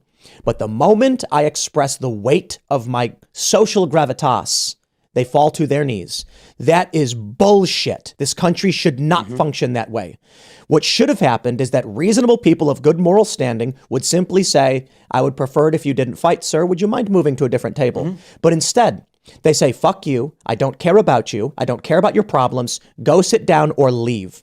And then my only response is, then I will wield the power I have because it's the only thing you unreasonable people answer to. I was on a flight on American Airlines a couple of years ago. They canceled the flight. They tell me, sorry, sir, you're out of luck. Good luck. And then I said, I have reasonably asked you. I waited in line for a half an hour. I am trying not to be this person, but I know exactly what solves this problem. I tweet. What happens next?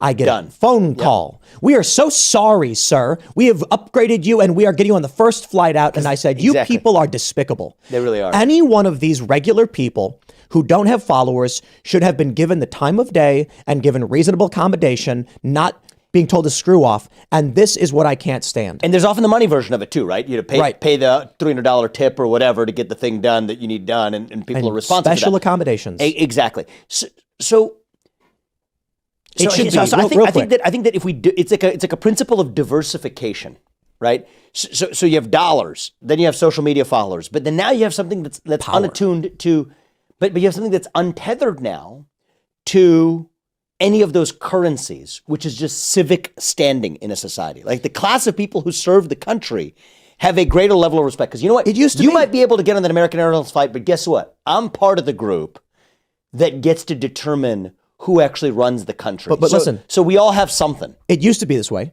Yeah. When you're boarding a plane, what do they say? Active duty military are welcome to board first. Right. Police officers would be given the free hot dog or That's right. come on in, boys, have breakfast is on us. Military service mattered. But Not anymore. Not anymore. But we can change that. I think we can change that if we put some teeth back into it.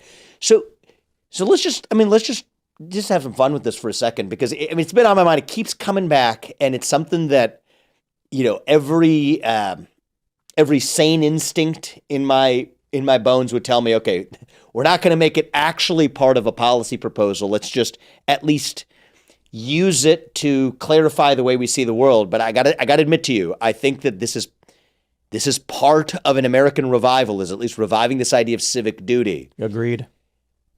You're not telling somebody, you're not taking a freedom away from somebody. It's not South Korea. It's not Singapore, right? It's not Israel, where you say that, no, at behest of gunpoint at the military, you better serve or else. We're not saying that, and that exists in other countries, and it's proven to be a pretty good experiment in those countries even. But that wouldn't be American. We wouldn't do that. We would just say, hey, you're free to live the life exactly the way you want to. You get all of the enshrined immunities that the Constitution guarantees you. But if you want certain full privileges of citizenship, things that aren't constitutionally guaranteed, like the vote, you just got to live out your civic duty, and here's what that means. In some way. And it doesn't mean military. It doesn't mean military. I do think that we have to narrowly scope it. It has to be closely tied to the national interest, or else it devolves into vagueness that lends itself to capture. Right. So we can talk about, court system. I think local law enforcement is pretty interesting. Military, of course, counting. We could pick a couple of other select areas. I think that you could also just tie to areas. Right. I mean, we're short on ships, so somebody who doesn't have a skill set to join the Navy would be more useful working on a shipyard, because our Navy is actually short on ships, building roads. Yeah. So, national parks. So we could talk about what fits the list, what doesn't. And I think that you got to be really careful to lend and not recreate the woke problem through a new bureaucracy. But put that to one side. Philosophically speaking, I think that creates, I think that there's no panaceas here, but that is an element of a national revival that dilutes woke to irrelevance. I think so. I want to throw a random, almost a non sequitur, I guess. Are you familiar with demarchy? Demarchy. I don't think so. Rule at random.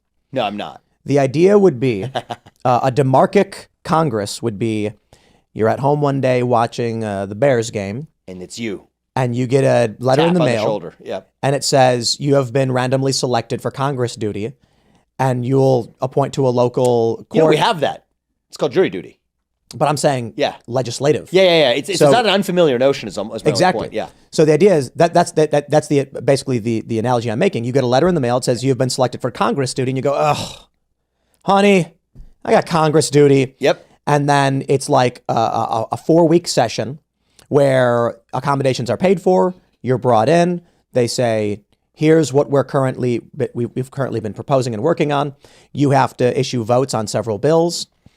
I like the idea in a limited scope because imagine what would happen if you are a carpenter, a plumber, an accountant, you get called for Congress duty and they say, "Do you want to give $100 billion to Ukraine?"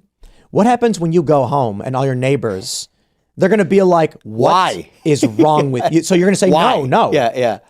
And not only is there a social tie to not doing wrong by this country and supporting bloat, but there's also your explicit interests as a regular working class person and your community, so that when they say we want to give $100 billion to war in Ukraine, you go, "No one I know wants that. I don't want that.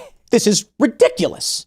And when you go back, you're more likely to see the interests of the common man upheld in a demarchic system than in what we currently have. I think that's definitely in the category of like interesting. No. That's an interesting thought experiment. I think that it captures part of what I like about the idea that I'm actually much more serious about than I've let on, is because I want to really iron out the pieces before we roll this out. Make sure it works before. Yeah, no, I'm talking about the civic service piece of this. Yeah, but this is a good thought experiment that gets to part of what would be good about that. Let me just ask you this. Actually, let's say I came out in the Republican primaries. Okay, among other things, I mean, part of what I'm leading is an American civic revival. Okay, that's a big part of the whole thing. It's not even a war on woke. I think they'll say yes. I think they say yes, man. Yep, and I think the Democrats freak out and call you a fascist and say no because... Well, they'll do it because actually some of them on first principles would agree. They would just do the electoral calculus, and for the same reason they want to make Puerto Rico a state, they would say no to this. Exactly. Is that just the election results? By the way, like our election integrity stuff, like... That's like child's play. That's done now. Like we fixed that with this. I mean, this is going to the next level, and it's not just about voter ID. It's like Harvey Mansfield. You know who Harvey Mansfield is? He wrote this piece. He's like a conservative philosopher. He was anyway. He wrote this interesting piece in the Wall Street Journal a few months ago, which is why don't we just settle elections with polls? This is when the peak of many of the discussions about voter fraud were playing out in the country. Why don't we just settle it with polls? And he actually made, for the first half of the article, and in the culture we live in, people only ever read the first half of an article. This is like a brilliant man. He's an older man. He's very advanced in years, but he's a brilliant guy. And he makes the first half. He reads the first half of the piece, and a lot of sort of online Twitter conservative types would read it and be like, "No," and they fail to realize he's actually satirizing the other side, and he didn't understand. But first half of the piece makes a brilliant argument for here's why we could do polling to settle who runs the country better than running elections. And he makes a case for scientifically the modeling, how you could actually get a better sense of what the populace thinks by just doing online panel and telephonic surveys of samples using modern polling science to get to a cleaner answer than you can by the messy system that we actually have of ballot harvesting, voting, etc. It's actually a fair point, to be honest. It's actually a really fair point. And he makes the point. People recoil at it, not knowing that actually the dude gets it more deeply than you do in advancing your own cause. And then he comes back and says, but we don't do it that way. That part was behind the Wall Street Journal paywall or something, so people get to read it. Yeah. Okay, so we don't do it that way. But we don't do it that way for a reason. It's not because we don't trust the accuracy of the results as much. In fact, I could prove to you that we could trust the accuracy of the results more. Right. than the clunky system that we have today. It's because the act of voting itself means something. It is the expression of who you are as a citizen. And going through that ritual itself has an important civic function. And so I think that when you think about that, take that analogy to now not just the act of voting, but like, let's say the voter ID law. Is it really just about verification? Or is there something more to it than that? Because you only get your ID if you're a man in this country, as you and I am. I believe in two genders, one's a man and one's a woman. And the people who are the men in this country have historically been required. I think women should be required too, if we're applying the principles fairly, to register. For the draft. For the draft. Selective service. Selective service registration. You only get your ID presentable to vote if you did do that. So in a certain sense, this radical idea I'm talking about, it's already baked into our system. Oh, that's interesting. It's pretty interesting. It's already more familiar than you know. So actually, the simplest way to implement you already have an apparatus to do it. The moment you sign up for the selective service, you are given your voter ID. Exactly. Then apply it for women. Game over. We're already there. And then they say this. And if you don't want to sign up, you don't have to. And then if you don't want to sign up, you don't have to. So that's actually more That's interesting. libertarian and liberty promoting than it is today. And so people think this is a radical idea. It's not a radical idea because literally today you're breaking the law if, as a male in this country, you don't register for selective service. So what I'm saying is you can opt out of it. Women have to do it too. But whoever wants the right to vote, women included, and you're not even doing anything. You're not even doing anything. There's no picking up trash. The only thing I would do one more thing is that selective service. Let's not make it just a motion you go through because that's what it is today. Let's give it some teeth. Basic training? Some teeth. And we can talk about what it is. But yes, basic training. And if you don't have the physical capability, basic training can be education, right? Yeah. I mean, we don't have basic constitutional training in this country. It's not that far from the system we already have in this country. So my campaign staff is going to beat the hell out of me after you and I have this what conversation are you saying? Going on here. But honestly, I'm in this to lead a national revival. But think about this. And this just, among other things, I'm not a silver bullet guy. I'm not saying that this is the silver bullet and panacea, but part of the essence of a national revival includes civic duty. We've got very low numbers in the volunteer military force right now. The recruitment is down, way down. 25% last year. The draft is opposed by basically everybody. We're not talking about a draft here. But here's the thing. If we say there's no longer a draft, there is service guaranteed citizenship. You sign up for the selective service, which actually has a substantially higher percentage of you being called to some kind of civic duty than it does today. Because right now, no one takes it seriously. No one really It's just a piece of paper you fill out because you have to. Nobody even knows what they're filling out, actually. Let's say that signing this up means there is maybe a 5% chance you actually get called to something important. Maybe they need help building roads or something. Maybe there actually is a conflict. Shipyard shortage. Yep. Yeah. And they call you up for duty. By signing up for this, here's the idea. A lot of people assume service guaranteed citizenship implies for 2 years you're working on a shipyard, for 2 years you're in the military, for 2 years you're working in a courthouse or something. Doesn't have to be that at all. All you do is you sign up for this thing, which is a very, very low probability of actually calling you up, but you volunteer for it, which then puts you in the system. It's sort of how the National Guard works right now, right? You have people who are in reserves for the National Guard. You go in to train like one weekend a month. Weekend warriors. It's actually kind of fun for most people who do it. Now, these people who volunteer to do it, so it's self-selected, but you do fun stuff. And then in a time of some emergency, right? Rescuing people out of the flood in Louisiana after a hurricane, whatever it is, you're on duty to be called. Again, I don't think it has to be limited to physical service because not everybody is suited physically or otherwise to have the physical requirements to serve in the military. But those people can have other constitutional education, et cetera, that still fills that need to fill in a court system, for example, that's often understaffed. This is something that it's not compelled. That's the whole point. It's a choice. Yep. It's a choice you make. And by all means. And by the way, you know how many people choose to vote? It's like barely over half the people in this. Yeah. It's certainly far from a 100% voting rate in this country. You get more willing civic duty. Yes. You get more willing military duty. Yes. You get cleaner election systems. And then the people who don't want to be involved don't have to be. And that's part of my whole thing is we dilute the woke agenda to irrelevance. Whack-a-mole has not and will not work. You dilute the root cause to irrelevance, which is the hunger for purpose and meaning and identity. And you know what? So let's say and this is my case, right? To the voter, to the MAGA base, to the America First base. on this moral, principled foundation. God knows I love Trump. I mean, I voted for the guy. He's a friend. He did his work. He took the America First movement as far as it was going to go in the first 4 years. But guys, America First is bigger than Donald Trump. It is bigger than me. It is bigger than you. It is bigger than any of us. It is even bigger than the Republican Party. Because let's also be honest, we're just using, to make a lot of people mad for me saying this out loud, we're using the Republican Party as a vehicle to advance the America First agenda. This is the future of politics, man. I mean, look. See what it is. I mean, we have a two-party system. Great. I'll say this. I or Donald Trump, what are we doing? We're using the Republican Party as a vehicle to do something different than what the Republican Party was doing, 30 years ago. And that's fine. But to go the distance, this is very important to see distinctions here. If you want to actually, you don't want to just get to the red zone, you want to get to the end zone. You can't just do it based on grievance and vengeance. Not because grievance and vengeance is bad. I'm not making a moral judgment. I'm giving you a descriptive fact in this country.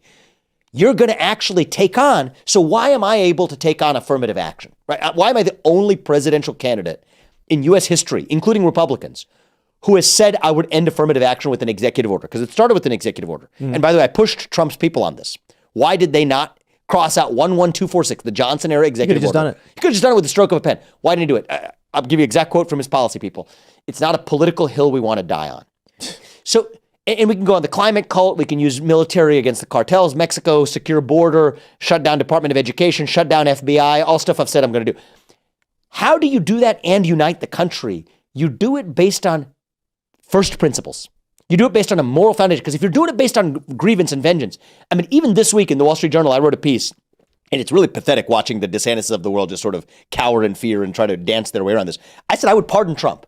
And by the way, they say you can't you can't pardon Trump because it's a state offense. Actually, turns out you study the Constitution law a little bit, you learn that actually if you're using a federal offense to charge it, even if you're a state prosecutor, the underlying crime. Absolutely, you pardon the underlying crime. And so, okay, so that interesting. I mean, Yale law professors on down, nobody challenges that. Actually, people say I'm on solid footing here. Even Bill Barr, I sent it to him. He said, it's a colorable legal argument.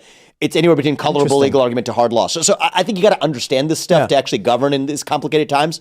But back to the point is, that's the irony, is Trump himself is the victim now of an administrative failed state that a leader, including him, failed to fully reform. We got to go the distance with America First. Get the job done. Vengeance and grievance will not get the job done all the way. It's kind of like what Reagan did in the 1980s. There's an opportunity to do it with a moral foundation based on first principles. Well, let's go further than anybody ever did in this movement. That is what I'm aiming to do here. Let's talk about the primary and the presidency and all that stuff. Yeah. I think for a lot of people, I'll be completely blunt. Yeah, and of course, it's the only way. The first thing I'll say is, when I said this is the future of politics, the fact that you're running, you've got the means to do it. Yeah. And we're sitting here in this raw 2-hour recorded conversation is relatively unprecedented in terms of electoral politics. I mean, Trump wouldn't do it. When we talk about interviewing Trump, they say he might give you 20 minutes because he's a very busy guy. And I respect that. Ron DeSantis, also a very busy guy. It's not that they're busy. These guys will spend that much time, especially DeSantis, spend hours in a cloistered room somewhere with a bunch of political consultants planning out. It's because they can't, because they don't want to go off script, right? That's actually the issue. So here's my prediction. I think we'll see you on the debate stage. Yeah. I think you will get a substantial amount of votes. I think Donald Trump will win the primary, and then I will vote for him. I think that's what's going to end up happening. After everything you've said already, I'll probably vote for you in the primary and then end up voting for Trump in the general, because I think, generally speaking, in this country, they're just going to vote for Trump. Mm-hmm. Yeah, we'll see. I mean, I'm not a political analyst, man, so I don't have strong objections that I'm going to push back with you on. I'm not in the business of, I'm not even a politician, right? So who am I to make, I have authority on a lot of things. Political science of polling and who's going to vote for who. I mean, hell if I know, right? But what I am going to do is I'm going to be crystal clear about what I think needs to be the ingredient for a national revival in this country. I think I'm going to be unapologetic. I'm not going to mince words, not going to play some political game of snakes and ladders. And I would rather lose the primary, the election, whatever it is, and say what I believed at every step of the way, as we've been doing for the last hour here, and lose this election rather than play the political snakes and ladders and win. And I view it as a fun experiment. The experiment for me is, I'm actually really curious how the world and the country works right now. Like, does that get rewarded all the way to victory? My gut says kind of like, yeah. I mean, I'm in this because I think the answer to that is yes. Otherwise, there's plenty of other ways to have an impact. I'm churning out a book every 6 months and building businesses. I could keep doing that, and I'm pretty satisfied. Personally, it's a lot more fun and liberating than partisan politics. But it'd be interesting to see. I mean, does the world work? Does the country work in a way that strategy actually is the winning one? But I could see worlds in which we win without occupying a particular political position, or occupying the political position while you actually lose the real thing because you become a hollowed out husk. Speaking of hollowed out husk of yourself in the process. And so it's the game I'm playing is really different than I think what most people who go into running for president are playing. Is I'm playing to win. But winning, you can win the nominal race and lose the actual war you're in, or you could lose the race and win the war you're in. And I'd like to think we live in a world where those things match, but we'll find out. So, the reason I say this is clearly just historical bias, right? What we've seen with anyone who we saw as challenging the system, how things played out. There's the favorite. We assume they're going to win. But I'll also add, everybody laughed when they said Trump was going to be the GOP nominee, and then he got it. That's true, actually, yeah. And then everyone was kind of shocked by it. And I'm actually polling where Trump was when he came down the escalator, I was told recently. So, oh, wow, really? Which is to say very low. Yeah. But regardless, I think Trump has done a few good things that has warmed me back up to him. A year ago, I was like, you know what, I'm for DeSantis. Because really, we only had two choices at the time. Yeah. There was talk of Trump running again. Everybody knew he was. And then maybe DeSantis is your guy. And I said, DeSantis is getting the job done in Florida, and Trump is whining about 2020. I'm annoyed by it. But now we've seen something different. Ron DeSantis is coming off as, look, I like the guy. He's done a great job in Florida, but he's coming off as generic. He's coming off as going through the motions, answer as you described it, as, he's just doing the things on the surface level. And Donald Trump is now putting out videos addressing culture war issues, things that are very important to us. And the most important thing to me, outside of the fact that Trump is actually now, putting up real policy positions, going to East Palestine. Totally. And so I respect it. And what I said, and I'll say it while we got you here, is where was Marianne Williamson? Mm-hmm. She's running for president. Where was Vivek Ramaswamy? He's running for president. You know what I did actually for the East Palestine? I mean, I'm from Ohio. I just looked in the mirror. I said, I could show up at East Palestine. By that point, I just declared, I'll be really honest, those people didn't give a damn if I show up in East Palestine or not. And Donald Trump had been their president, he did. So they voted for him. So I'm not saying it was Donald Trump as a political stunt. If I went there, that's a political stunt. So I don't like bragging about this, but you want to know what I did do when I self-reflected on that? I wrote a 6-figure check, and I didn't make a big fuss about it, and gave it to a nonprofit that was actually aiding people who were suffering in that community. And like the political move would be to then own that and issue some press release at the time. We didn't do it because for me the question is, what does leadership mean? It means serving the cause that you actually care about in the country. So you want to know where I was? That's where I was. You got to tell people you did. And this is the funny thing, right? It just feels like I don't believe. I hate that have to do it. Signaling. It's so fake. But you're asking me here, man to man, and we're having this conversation. This is the first time I'm saying it in public. Okay, right. That's what I did. And so I gave a 6-figure check to help the people in East Palestine because I thought that was going to have a bigger impact to a nonprofit. It was a church there that was actually aiding people on the ground. I thought more than me showing up with the camera crew, that was what was going to be more useful. And actually, that's different from saying that. I'm not saying that Donald Trump did a political stunt. He did what he should have done. People who voted for him. He showed up for him. I like that. And you know what? A year from now, I'll be a figure where, maybe 6 months from now, where my showing up would have been more valuable than that check that I wrote. But I just care about that. Care about the purpose. It's the double-edged sword, right? Yeah. If you're like, I don't want to do a political stunt, then people say you did nothing. And if you do something, they say it's a stunt. I'm just not. And so here's the whole point for me in this whole campaign. Like I told you, I'm not asking the question of how it's going to be perceived. Yeah. I'm really not. I'm just doing what I think is right. And it'll be an interesting experiment to see whether or not that is a successful electoral strategy. My bet is, in the fullness of time, it will be. And the conversation I'm having with you here about civic duty. I mean, let's just talk about it. We just spent about half an hour discussing a serious proposal that I'm weighing to make people actually fulfill a demonstrable civic duty, men and women both, before they get to vote. I mean, that's going to make people go nuts. You might get some articles written about you. But that's okay. Like I'm speaking truth at every step, and we'll figure out whether that's a successful electoral strategy or not.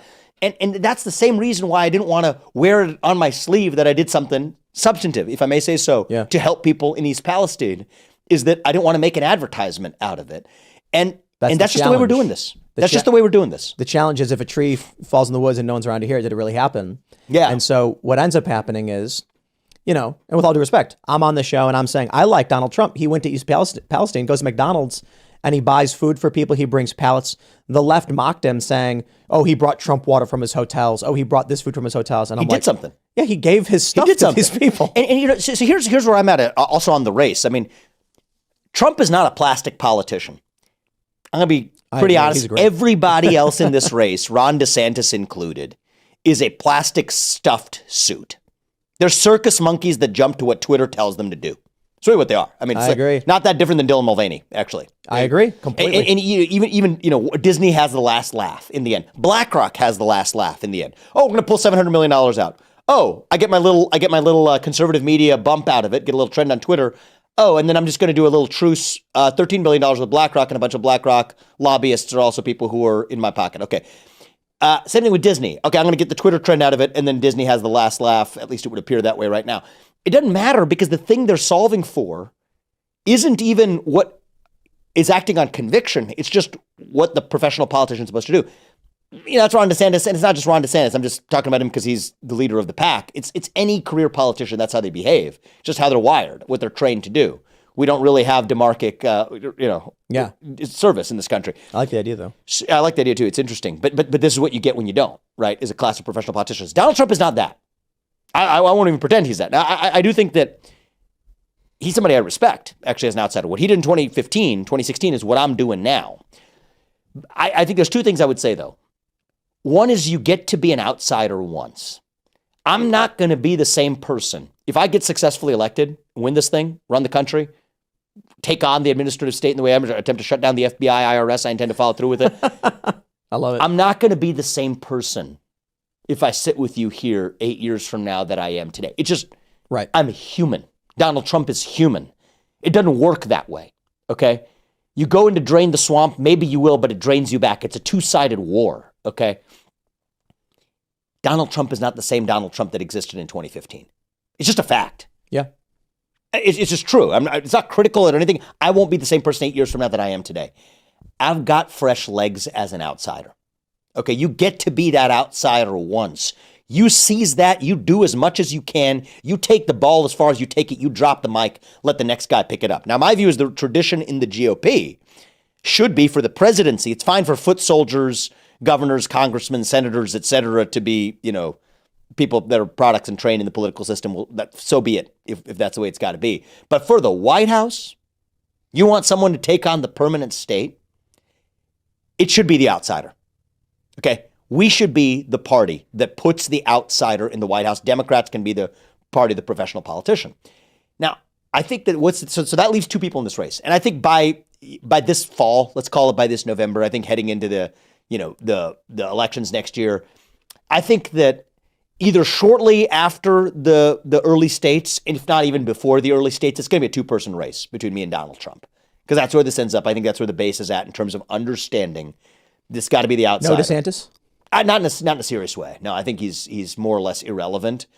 Either shortly after, if not even shortly after, even before the early states. I think he goes Scott Walker, Jeb Bush, is what I think. Right. I want to say this too. I think, and I'll say it again, DeSantis did a lot of really great stuff. Yeah, I like him. And stay as a governor. He can continue to do some good stuff. He's a foot soldier. There's surprisingly, Luke Rudkowski, for instance, is a friend of the show. Yeah. He's got his own YouTube channel, We Are Change. He's a very libertarian, anarchist kind of personality. He hates government, and he praises Ron DeSantis. He likes these things. But I got to be honest, when I see you speak, when I see Ron DeSantis speak, I don't see Ron DeSantis being able to go toe-to-toe with you on a debate stage. Yeah, can I share something that's actually going to piss some people off too? Yes. I'm just gonna, this is actually a lot. You're getting a lot of firsts out of me because you're just like really honest, and I think we should just do so. There was an event. I was on the book tour for Woke Inc. Okay, Ron DeSantis and I are both speaking at that event.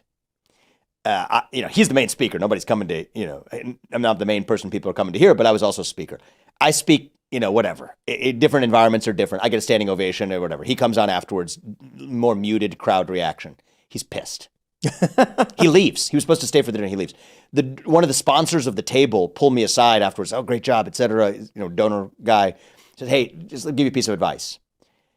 in the future, when you're speaking with Ron on stage, don't upstage him. I think you upstaged him. I think he was a little bit upset. Oh, I'm not kidding you. And Ron, and it was clear he was upset. Yeah, absolutely. And so I did speak on many stages with Ron DeSantis since then. And I kept that advice in mind. I'm not running for office. So every time in my mind, I'm like, all right, so be careful. Don't speak to, be a little bit more demure. Let's say we're in a fireside chat. We've done that before too. Make sure you throw in enough praise for him just because, he likes that. And I'm not doing it to suck up to him. I just want it to be a better event, better conversation, because it's not great when a guy just goes storming off and is angry because people didn't applaud for him. It's just uncomfortable for everybody, right? But to me, that's just a professional politician, thin ego, thin skin syndrome. That's not the guy, right? And so now I'm competing against Ron DeSantis. You better believe, I'm bringing it, and right, he's going to be irrelevant by comparison. But back to the point, two people, right? It's going to be me and Donald Trump, two outsiders, and I think that there would be a strong case for both. But I am in this race because I think I can take the America First agenda that Trump himself cares about. I can take that further than Trump did. Trump went as far, he tried and he toiled for this country and he made progress and he took it about as far as he was going to go. Maybe he can go a little further, right? COVID, a lot of things got in the way of that fourth year, but he went about as far as he was going to go, maybe a little further. I've got fresh legs. I'm Trump in 2015 and then some, because I'm not just doing, A, I have fresh legs. B, I'm younger, reach the next generation. I think that's an important part of this. But C, if you're doing it based on first principles, moral foundation, you will go further than anybody will in the system let you if you're doing it based on some sense of personal grievance, personal vengeance, or personality-driven agenda. And I just think that don't do it because that's the wrong way. I think go with me because it's the right way to just go further with the agenda itself. And that's why I'm talking about affirmative action and Donald Trump isn't. That's exactly why. You know what it is?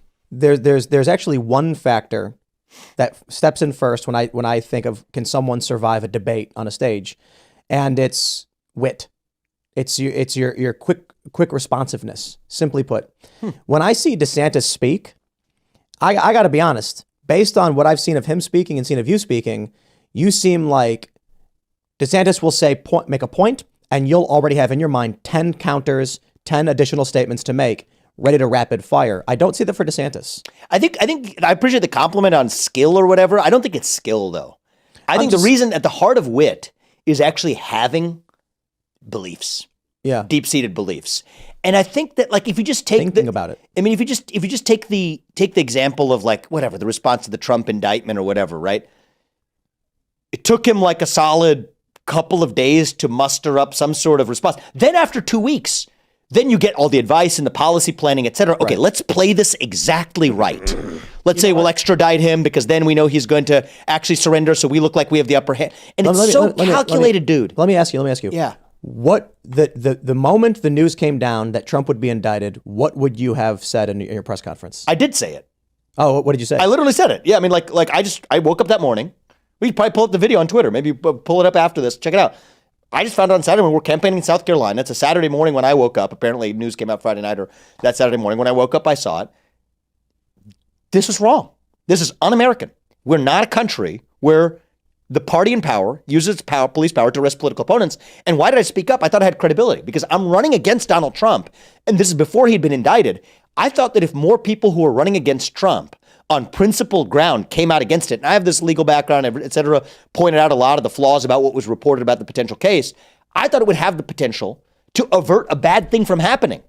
I thought that those of us in this race competing against Donald Trump could publicly avert. So I gave a speech in South Carolina that day. Nikki Haley spoke at the same place. She spoke on stage. I went on after. I held a press conference right there. We did a little press gaggle afterwards. I said I call on everybody, prospectively or otherwise in this race, Ron DeSantis, Nikki Haley included, by tomorrow morning to join me in calling on Manhattan DA Alvin Bragg from pursuing this politicized prosecution. A million people saw it. Not a word from Ron DeSantis, though. Not a word from Ron DeSantis. Until the weeks later when he maps out, okay, the political strategies, the advisors, what do we do? Oh, I have an idea, guys. I don't think Trump will actually stay in Florida. So let's be the ones who say, after he says he won't actually do it, within 48 hours, but then 2 weeks later, it's like, oh, well, maybe we can bluff that we won't get involved in an extradition process so that we look stronger. It's just calculus. But hold, so I 10 favorability points in the gutter for DeSantis for me on this one, because what does he do? He comes out and says, look, we're not getting involved in whatever this is. I don't know what goes into paying a porn star hush money. So, and then virtue signal to his base by saying Soros as many times as he can, right? Yes. And it was so forced. But some Soros-backed deal. It's just like, George Soros's a bad guy, but he's saying that for a different reason, to cover up for his failure to actually have courage to stand against the indictment of Donald Trump. I'll tell you what I want to hear, and I want to hear it because it's what I would say. The moment the news came down of a pending indictment, I would hold a press conference and I would look directly into the cameras and say, mark my words, no one will lay one finger on Donald Trump in my state. There will not be an extradition, and that is that. The moment that came out. So you look at it. Yeah. So you look at the moment that I came out, look at what I said, look at what Ron DeSantis said. And this isn't a competition on this one thing. This is symptomatic. Same thing, Silicon Valley Bank. I don't know where you are on that stuff, but I was the staunch opponent of government intervention for a protected class favored bailout.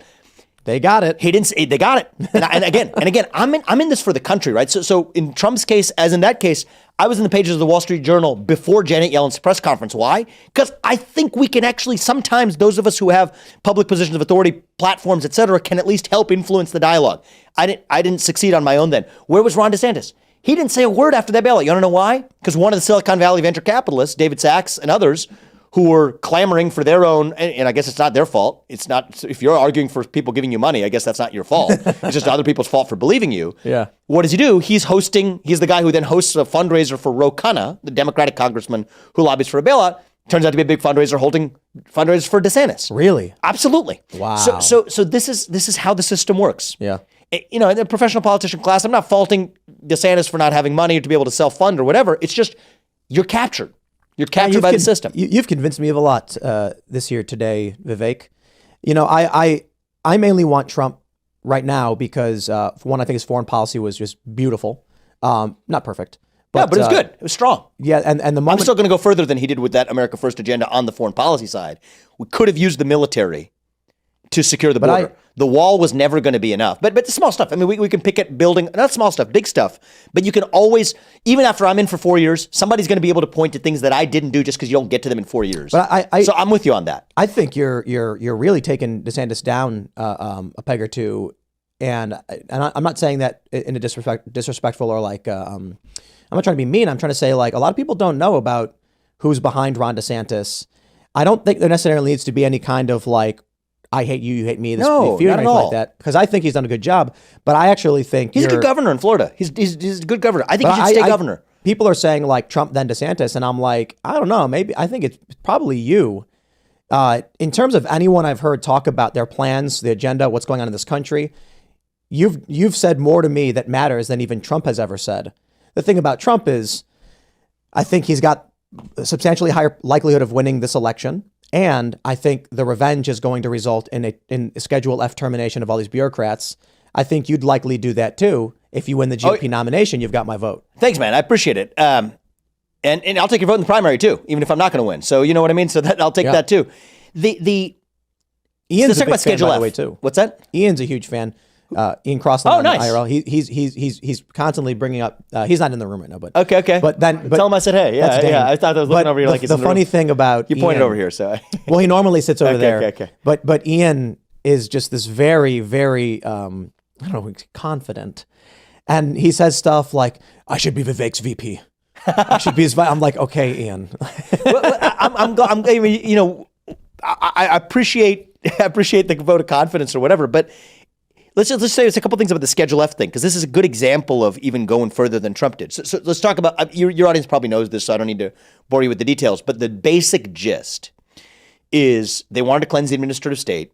And so what do? They came up with a clever solution. I know the people in the White House, in the Trump White House, who were advancing this. In fact, I've actually given them some advice on this particular path. They've asked for it, and I've given it to them.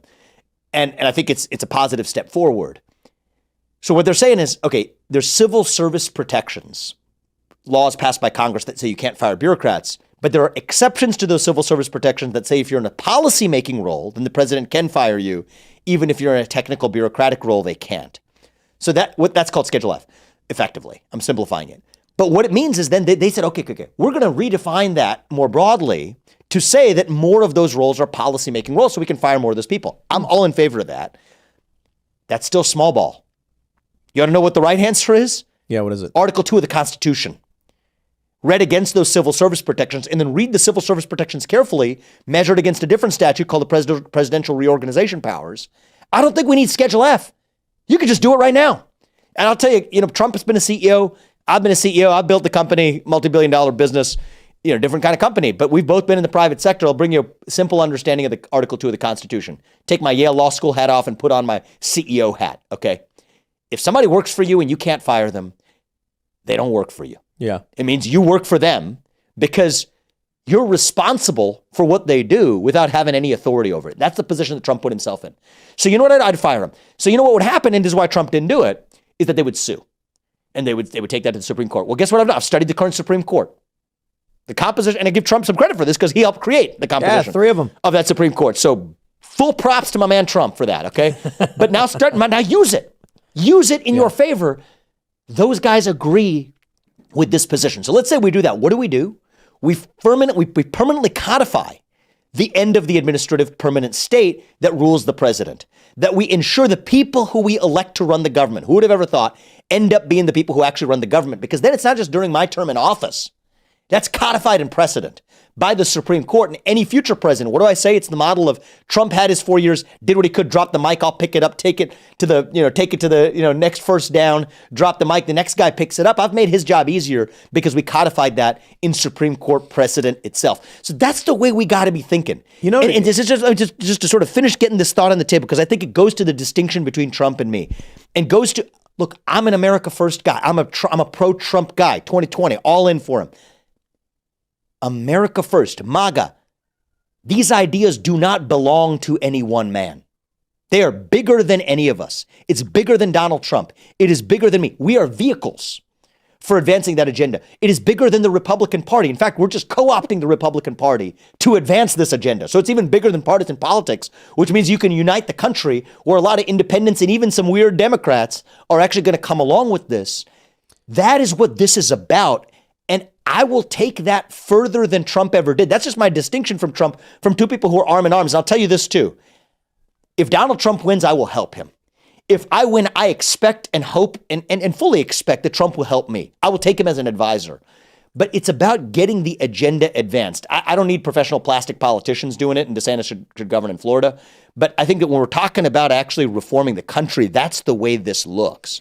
I'm sure, and I think we can. I think we're going to do it. I think we'll get it done. We had Milo Yiannopoulos on the show a few months ago, and this was, I think, back in October or November. And I asked him, he says, Daddy Trump all the way. It's going to be Trump. And I asked him about Ron DeSantis, and he goes, he goes on to say that Ron DeSantis has no charisma. And he says he has the charisma of something off-putting, like when you're reaching for something and you accidentally touch a wet sponge. And I was like, that was one of the best on-the-fly smackdowns of anyone ever. And I'm like, we're going to I assume we're going to talk to Ron DeSantis at some point. I assume we're going to talk to his team and everything like that. And they're probably just getting all pissed off at me because I bring these things up. And it's just such a good hit from Milo as to why he doesn't think DeSantis has it. And that's ad hominem. So I'm not even bringing that. It's not ad hominem. It's personal. But let me. To me, it's just professional politicians. The problem, the charisma, people even bring this up. But that's not a skill set. It's a symptom of lacking. When you have conviction, there's a lot of ways to have charisma, right? Robert F. Kennedy, by the way, he's going to come on my podcast pretty soon too. I invited him. He's running as a Democrat. I don't care. So we're going to have funny, two contenders. Yeah, whatever. But not even just two people who care about the country and are willing to be heterodox in their respective parties in different ways. We're going to have a conversation. He's not what your textbook example of what you would learn in third grade for being charismatic as a speaker, but he has a certain charisma about him because the charisma is just a vehicle for conviction. Yeah. Ron DeSantis doesn't lack charisma. He lacks conviction, right? And any professional politician does too. Ukraine, I was here. Oh no, I was here, except when Tucker asked me to. Oh wait, people push back. Oh, then I'm actually not there in Ukraine. You can't be a flag waving in whatever direction the wind blows. When Ron DeSantis talks about any of these issues, I don't feel it. Yeah, you don't feel it. He says, look, we can't have these kids undergoing these kinds of sex change operations, not in our state. Look, these Soros DAs, you don't trust them because, and I'm just like, I don't feel it. Somebody gave you that script, man. We all know it. We all know somebody gave you that script. Now, the point is, actually, here's something I would like. You can make the other candidates do this with me. No teleprompters, no written speeches by others. That seems like a basic table stakes rule. Probably the primary, will the primary process be better off or worse off if you got rid of written speeches by others and no teleprompters? I think it's strictly better. I mean, the people are at least better off. So I know Trump can handle it. Trump can handle it. In fact, I think he's better. His handlers try to put him on the teleprompter. He's worse at it too. I agree. He's better when he's off. Yep. So that's just advice. It's right? fun. It's funny. It's fun. He has more fun, and I do it too. I mean, I don't use that stuff anyway. It's because it's not fun. Yeah, Trump's funnier than you, though. Trump is funnier than and I actually had you haven't let me see my true colors yet, though. But he's a pretty funny guy, so I'm not gonna I just want to say I'm gonna diss him on that. I've been to multiple Trump rallies. He's pretty. Yeah, he's. I've been to stand-up comedy. Yeah, it's pretty fun. It's so charismatic. I actually had a failed career as a stand-up comedian myself. Oh, really? But it was failed. I think I'll have some humility. Trump is probably just on stage more of it's like there's been raw funny. He's a funnier guy, but you haven't seen me in action yet, so we'll sort of get some. But anyway, I love when he went to the rally one time and he goes, "The lights, they make me look orange." It's really fun. Yeah, so like he knows. But that's not the teleprompter, right? So I would say get rid of the teleprompter, get rid of the written speeches. Just that's an easy thing for candidates to do.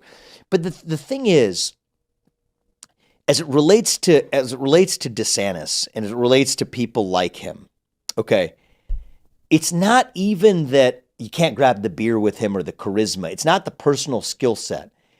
Because like Mike Pence is a much more personable guy, or Nikki Haley is, in a certain sense of the word, personable. It's that they actually are just designed to be stuffed suits, the equivalent of a flag that waves in whatever direction the wind blows on a given day. And like our base, our movement, maybe the Republican Party is different than our movement that I'm talking about. You're not part of the Republican Party. Our movement doesn't want that. You want the real thing. But it's younger people, I think. I think so. That's really the divide. The left has their version with the AOC types, Yeah, but I think you mean younger candidates or younger voters? Because I think voters. I think this is true about older voters too in the country. I mean, when I travel across the country, begin to go to Iowa, New Hampshire, et cetera, I think there are people who are 62 years old. You're right. Who still want the thing that I'm talking about, which is somebody who's outside of the professional politician mold. Let me say you are correct. I was wrong, and I'll clarify as I think about it. It's a lot of these older people who've never voted before, or who are now saying, finally, we have an option. Yeah, and I think that I'm not a political analyst, so everything I said so far is much more important than what I'm about to say. But I think that there's an interesting convergence. Speaking of two rivers colliding and creating a force 10 times more powerful, this is the good version of that. Between, I would say, our MAGA base and kind of like the old school Ron Paul base. Right, that's converging right now against the administrative police state. I'm the only person I've said will shut down the FBI. I'm going to lay off 90% of the people in the Federal Reserve. I actually have a deep view on the Federal Reserve. Needs to go back bodyguards? to its narrow purpose. I actually do now, so that's good news. But and it's good to be I live the full arc of the American dream. We're making the sacrifice to put money in this campaign, but we'll take the steps we need to as a family to do that and protect ourselves, because some of the stuff I'm saying, even about the trans movement right now, is making people mad. But anyway, put that to one side. The point is, I think there's an opportunity where the kinds of people that were behind Ron Paul in 2008, I think combined with our MAGA movement, I mean, that's the America First movement broadly. I think that together is the superset of what we call the America First movement today. Let's not make it about the person this time. Make it about the agenda, and then pick who's going to be the best vehicle. It's like we're on a team and we're taking it to the end zone. Let's get our first downs to take it all the way. Trump got it pretty far. My goal is I want to be the guy that gets it to the end zone. If I don't get all the way there, I'll drop the mic, give it to the next guy, and lay the path for him to score the touchdown. This is what I've said of Trump. He was the avatar of the rage felt by regular Americans because of the administrative He was a vehicle for grievance, And so Michael Moore said that he was a human Molotov cocktail, the biggest FU. I mean, Michael Moore's speech was actually really brilliant until he made the big mistake. I don't know if you heard it. He said, I didn't know. He said, he explains a bunch of the problems in this country. Donald Trump is the first person. He walks into these auto manufacturers and says, if you build these cars overseas, I will tax you 30% and no one will buy your car again. And that resonated with these working class people who have seen their industry. I think it resonated with Michael Moore. It did. I think it resonated with Michael more. He won't admit it, but yeah. I know, because he's this guy. He's this Michigan working class. Absolutely. Supposed to be. And then he said, so people will vote for Donald Trump, and it will be the biggest FU in history. And he was like, and they'll be happy for a month, maybe a year. And then they'll start to realize, full stop, that's where he lost it. Okay. They were happy the whole time. And then they wanted Trump again. And then when Trump didn't get it, they were really angry to the point where they couldn't believe he would lose. Yep. And they still want Donald Trump. But it's because, in my view, Trump is the avatar. He is a bully. And I mean in the good way. He is the guy, he's the bully, but he's standing in front of you. So those people who were picking on you the whole time, you know what we should do, Tim? It just occurs to me. Like, sorry, I didn't mean to interrupt this train of thought. That was it. We should have what's your evening show? What's it called? TimCast. TimCast IRL. TimCast IRL. Yeah, the one I came on. We should have one with me and Trump both on. Okay. Let's do that, actually. Sure. Yeah, it'd be fun. I think we could smoke some of this out. I think it'd be fun. Trump's a friend too. I mean, I'm sure if you can organize us sitting down with Donald Trump, we will gladly make that happen. Yeah, well, why not? Let's have at it. And because we've been talking about. So I'll tell you this: the Trump of 2015 would have done it. Definitely. No, I think the Trump in 2015 would have done it. Like I said, I'm not going to be the same person 8 years from now, and so he's been through a hellish 8 years too. So I don't know if he would say yes to that, but the Trump in 2015 definitely is a yes. The me of today definitely a yes, and I think Ron DeSantis is definitely a no. It's just an issue of it's not an issue of whether I think either of you be willing to do a sit down. It's a question of is like Tim Pool the guy to go on? You know what I mean? Like go on Joe Rogan. Yeah, fine. Let's do it. So my thing is like whenever I hear this, I shout out to Ian, who's always saying things like, he's like, we should get Brad Pitt on the show. And I'm like, okay, look, dude, like we don't have the pull for this. Well, I think you're doing all right in the conservative movement, though. Yeah, but anyway, put that more than all right. And it's not in the conservative movement, but here's the issue. I think it's kind of interesting. When I say that we'll do it to Trump in 2015, I mean, like going on Joe Rogan is like everyone says to me that's the thing you're supposed to do next. And but I'll tell you why. But it's actually kind of interesting to take the off the beaten track conversations. Actually, I think are equally interesting. The reason why so many people like TimCast IRL, for those who don't know, I'm assuming most of you do. It's a nightly show at 8 p.m. is because the audience is moderate. It's mostly middle of the road. It's like we've polled a couple times. It's decently libertarian. The largest faction are disaffected liberal moderate types. Really? Yep. And then conservatives actually, I think conservatives are Trump supporting conservatives are the third biggest. So it's principally middle of the road people. They're probably voting for Trump. They may consider themselves conservative now, but they traditionally were not. Followed by libertarians, followed by actual conservatives who have been conservative for a long time. And I think it's kind of obvious why, because that's where I'm at. I grew up in Chicago as a Chicago urban liberal, and then said these people are corrupt. Find myself voting for Trump, but I'm not a staunch conservative. So my opinions probably resonate more with that group than with like diehard conservative Trump supporters. So what ends up happening is we don't have the biggest show in the world. We do have like typically the biggest live stream on YouTube for the time slot.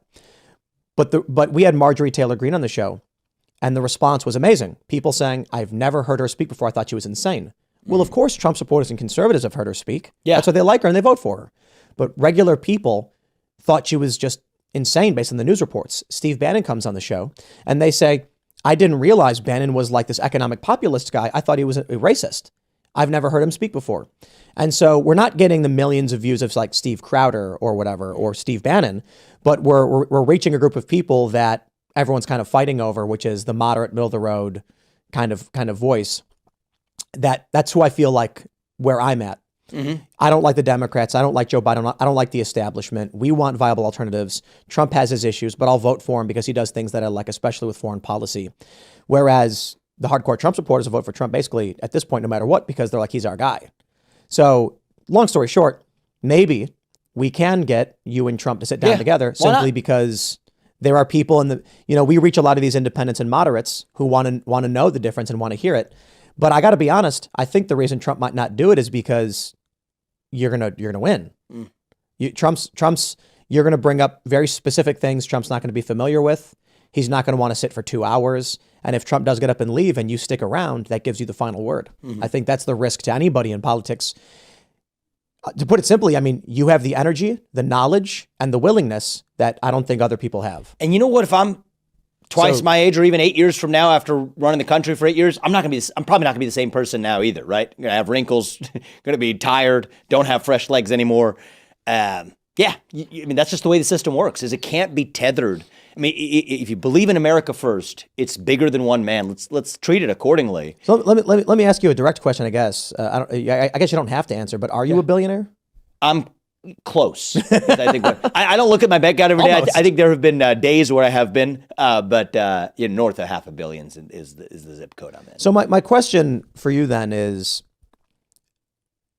I often say on the show, if I had the means and the wealth and the resources, there are so many things that I would fire off on, hiring people, starting companies to win a culture war. And I wonder why it is. I'll give you my favorite example. I was talking to Dave Smith. He's potentially going to be the libertarian candidate. And we were talking about the culture war efforts. I said, I put Michael Malice on a billboard in Times Square as one of our recurring guests, but it's because Michael Malice is one of my favorite people. He's, are you familiar with his work? No. He's a personality. He's an anarchist. But he challenges the establishment in a very powerful way, and he's brilliant. And I'm like, having a guy like that on a Times Square billboard, and we did it more than once, sends a message to the machine: you are not the elites anymore. And it was expensive.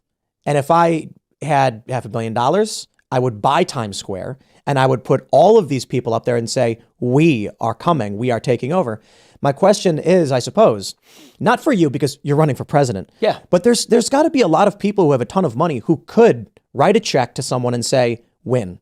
And I'm wondering why that doesn't happen. Again, you're running for president, so I get that. Write a check to somebody else and say win. Well, what I mean to say is... Oh, just like win in the market.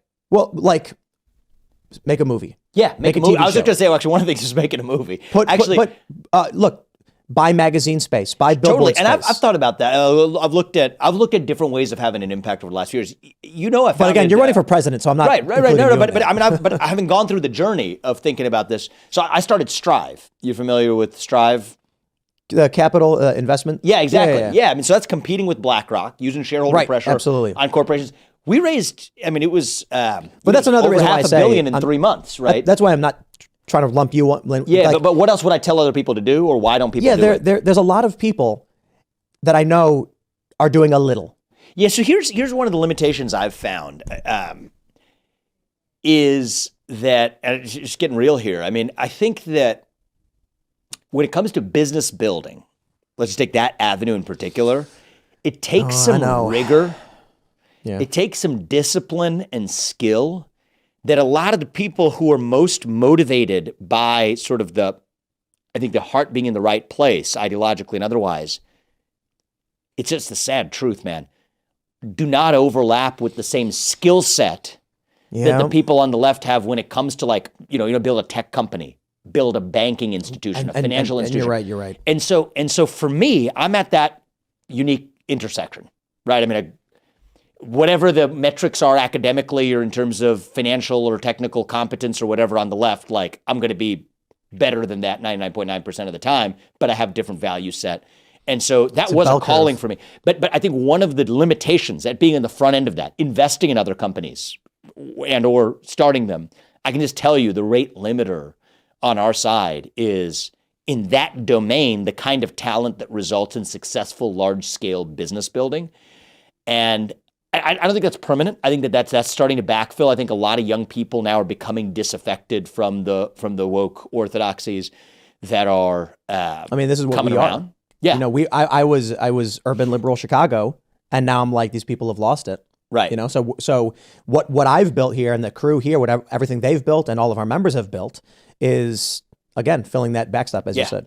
Yeah. So I think that those opportunities exist. We have to fix some of those rate limiters. For me, it was just, there's no bigger way of having an impact on the country than running. Well, no, I mean, and obviously with Strive, with your books, like, you're the last person I'd be referring to. You're doing too much, perhaps. But running for president is one of the biggest things. Yeah.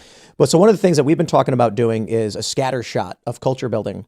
And so the challenges I'm running into is managerial power to do it, because we can only grow as fast as we can grow with skill of the people who are interested.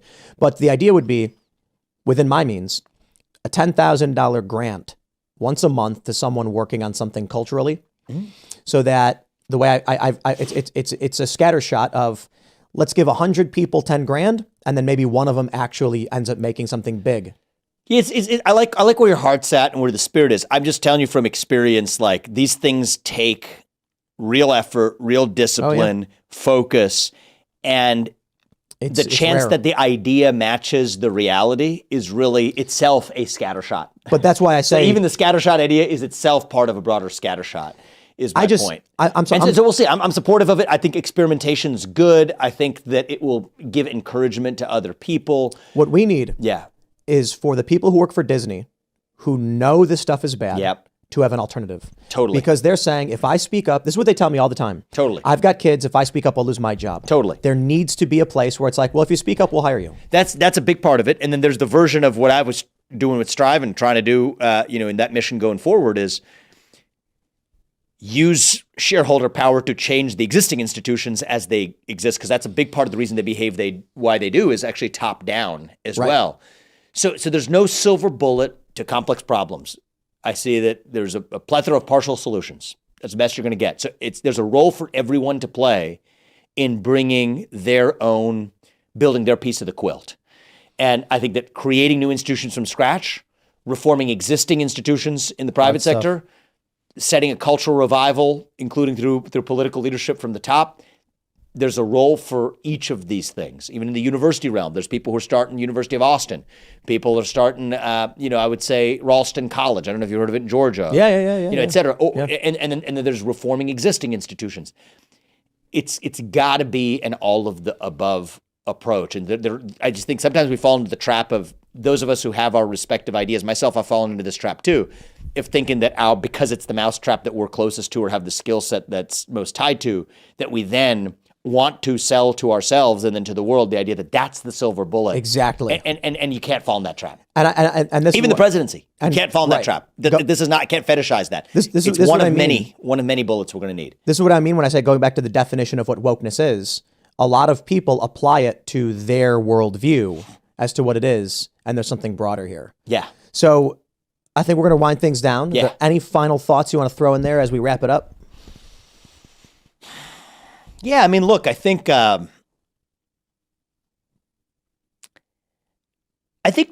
I'm campaigning across the country, and it kind of relates to what we were just talking about, so maybe I'll just wrap with that, is I think people have this expectation and hope that someone, especially in politics, that someone from on high is going to come and save us. And I think that's part of the appeal that Trump taps into. And he did do a lot in this country. But I think that it's less about any politician, Trump or me or anybody else. I think it's a mentality for our base and our movement.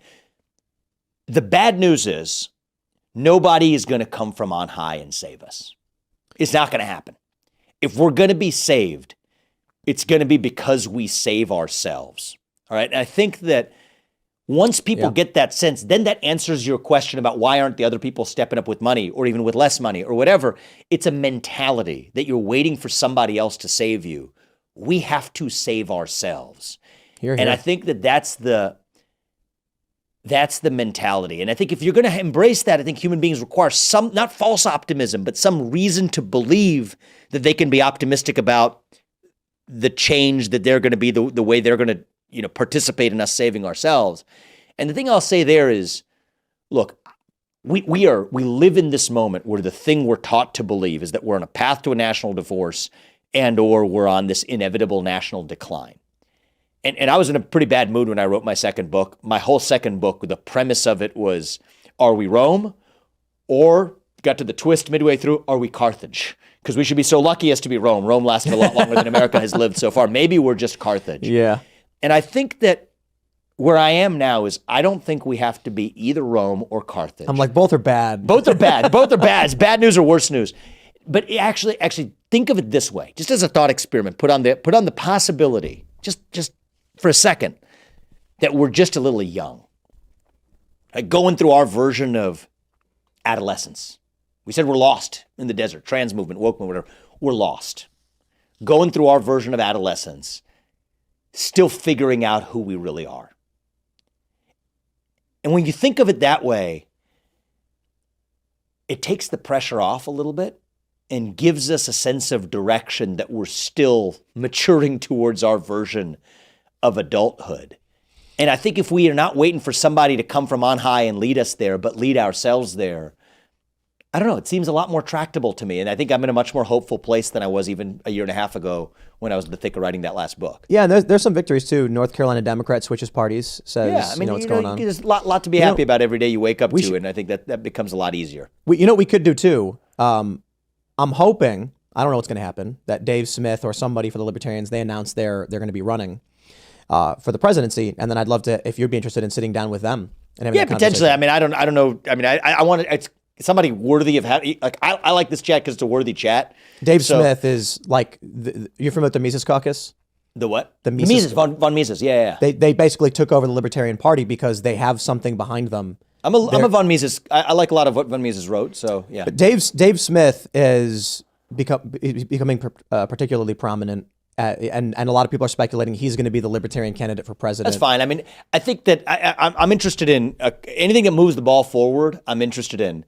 Let's get Trump over here, though, because I think that's what we need to do. Yeah, well, that's the top of the mountain. I think DeSantis would be boring, so let's not waste our time with that. But let's have a real conversation about where we're taking the country forward. Because I'm not. If I want to write books and advance ideas, there's better ways to do that than run for president. We're running this to run the country.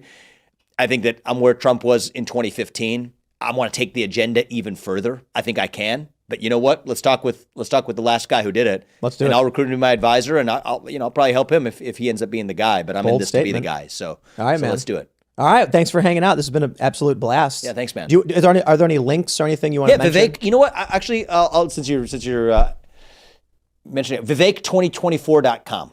So Vivek is my first name. Vivek2024.com. I said this at the beginning. You don't have to vote for me next year. You don't even have to know who you're voting for. Put $1 in, put $5 in. I want to be next to Trump on that debate stage so that we're advancing, not just on the side. We're going to be on the debate stage, based on how we're doing with, all of our metrics. But put these ideas in front of the country. we need to have the conversation we have in front of the country. So I don't care who you're voting for in the primary or whatever. Decide that next year. Literally, you can vote to have the debate that we're having. Vote in favor of that. You go to Vivek2024.com, make it a $1, make it a $5 donation.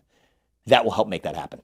Right on, man. Yeah. And if you like our show, become a member at TimCast.com. Join our Discord server where you can chat with all of our other members, share ideas.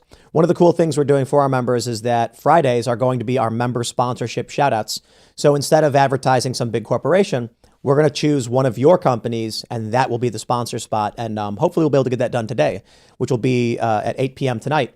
So with that being said, Vivek, it's been an absolute blast. It was an honor and a privilege. You are a scholar and a gentleman. And good seeing you, man. Likewise. And for everybody else, thanks for hanging out. We'll see you all next time. Thank you. I'm Vivek Ramaswamy, candidate for president, and I approve this message. Paid for by Vivek 2024.